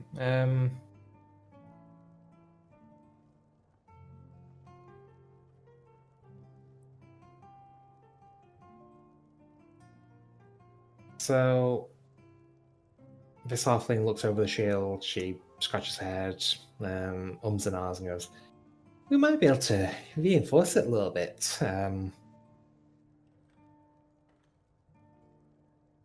It'll take a fair bit of time, though. Like I say, it's a nice looking shield. Don't want to mess it up or anything."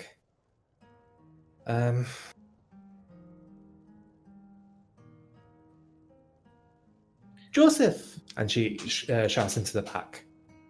"Yeah, aye, what? What sort of materials have we got in hand for modifying shields?" He goes, "A bit. Why?"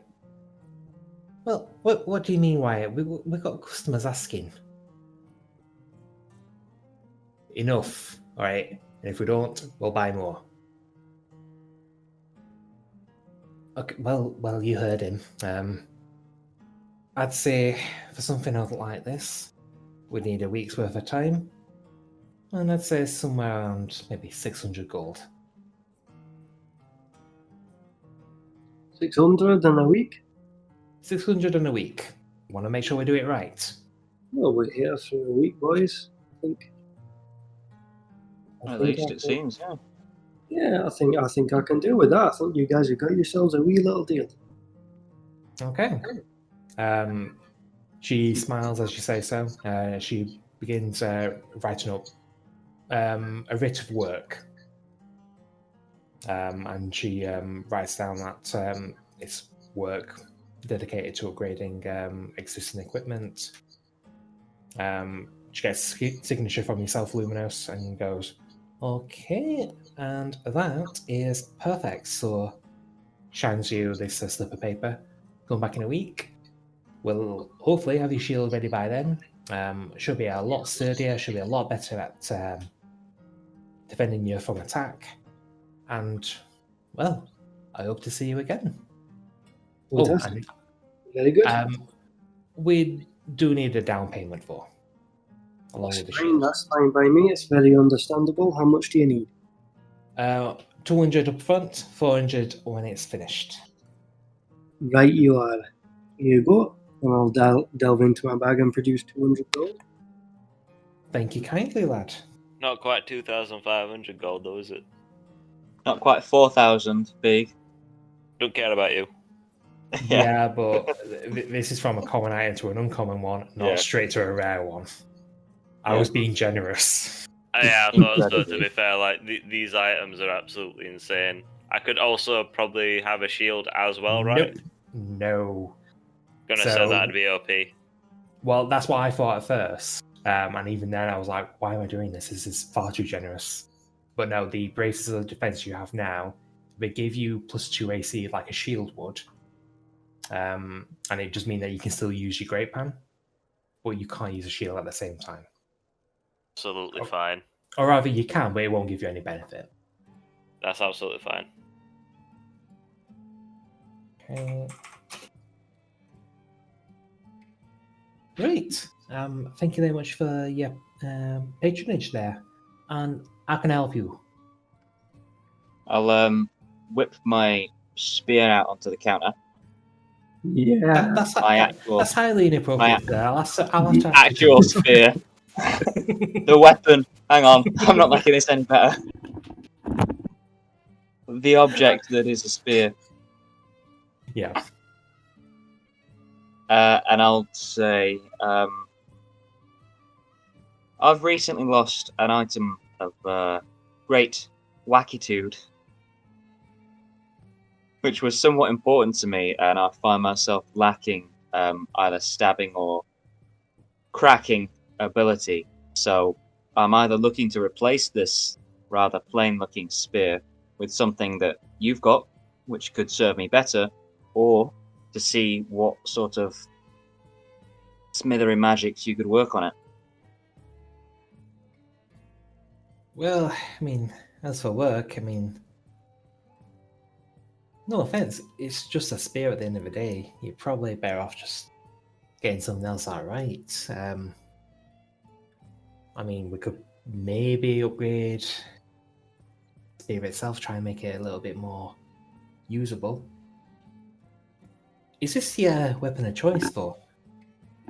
I've no emotional attachment to the spear, but to be honest, I am equally as comfortable with spear, quarterstaff, short sword, anything of the sort.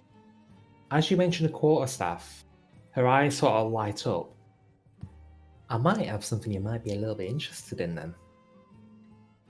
And she goes into a side room, rummages about for a few minutes, and she comes out with this small little, only 1 foot pole,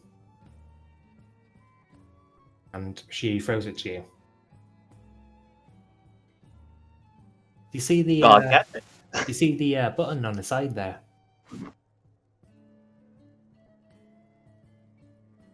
I see the button. Give it a press.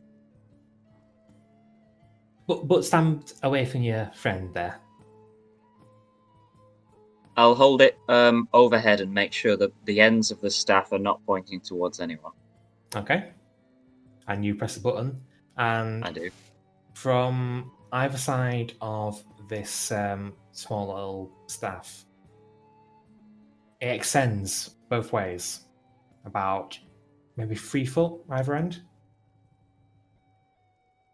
It seems to be made out of wood, but the ends themselves are tipped with metal. Well, I tell you now, Remio, that looks pretty nifty if you ask me. Oh, pissing fantastic. This is... Excuse my... This world's equivalent for French. Don't you worry about it. I mean, it was one of my first pieces of work, and I'll be honest, I'm damn proud of it. And it'd be nice to see it actually get some use. A lot of people around here, they want their swords, they want their spears, they want their axes. Nobody has any love for the simpler things. Simpler Things and I, we're friends. So, I'll take this off your hands and I'll give you the spear and... Well, what else would you like? Gold, I assume. Gold would be lovely. I'd say I'll be generous. We'll call it 50 with the spear. 50 gold only with the spear. Yeah. I'll make that trade gladly. We'll shake on it. Pleasure doing business as always. I don't think I've made this just yet. but for the time being, it functions exactly like a quarterstaff. Cool. I've got a quarterstaff left in my inventory from before the Gulthius staff, so I'll just have that for now. Yeah, just use that for the time being, and then I'll replace it with the collapsible one. Nice. Removing Okay. 50 gold. Is there anything else I can get for you, lads? Big, you want a deeper pan? Going to a cooking shop, innit? Non-stick? This pan is a great pan. I would like it transformed into a skillet.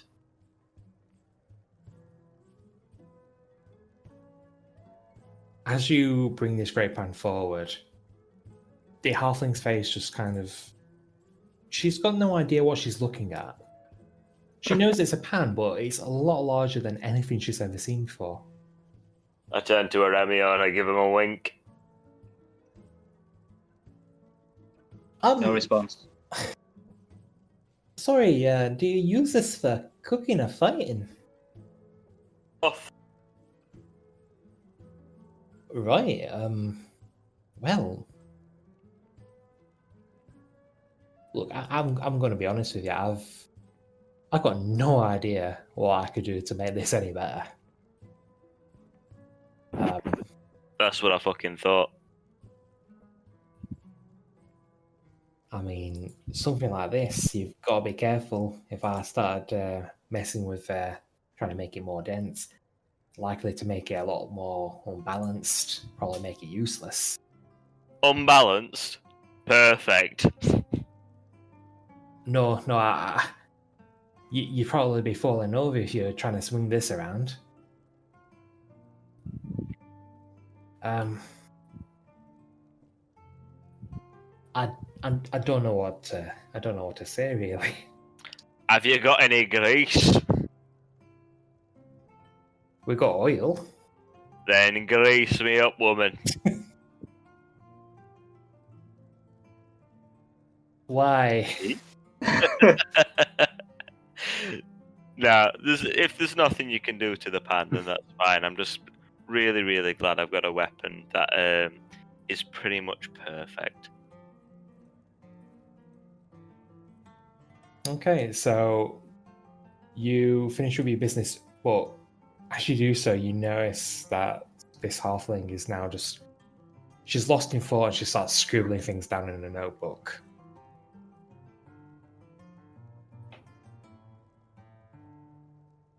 Come back soon, eh? Don't you worry, we might just do. In a week.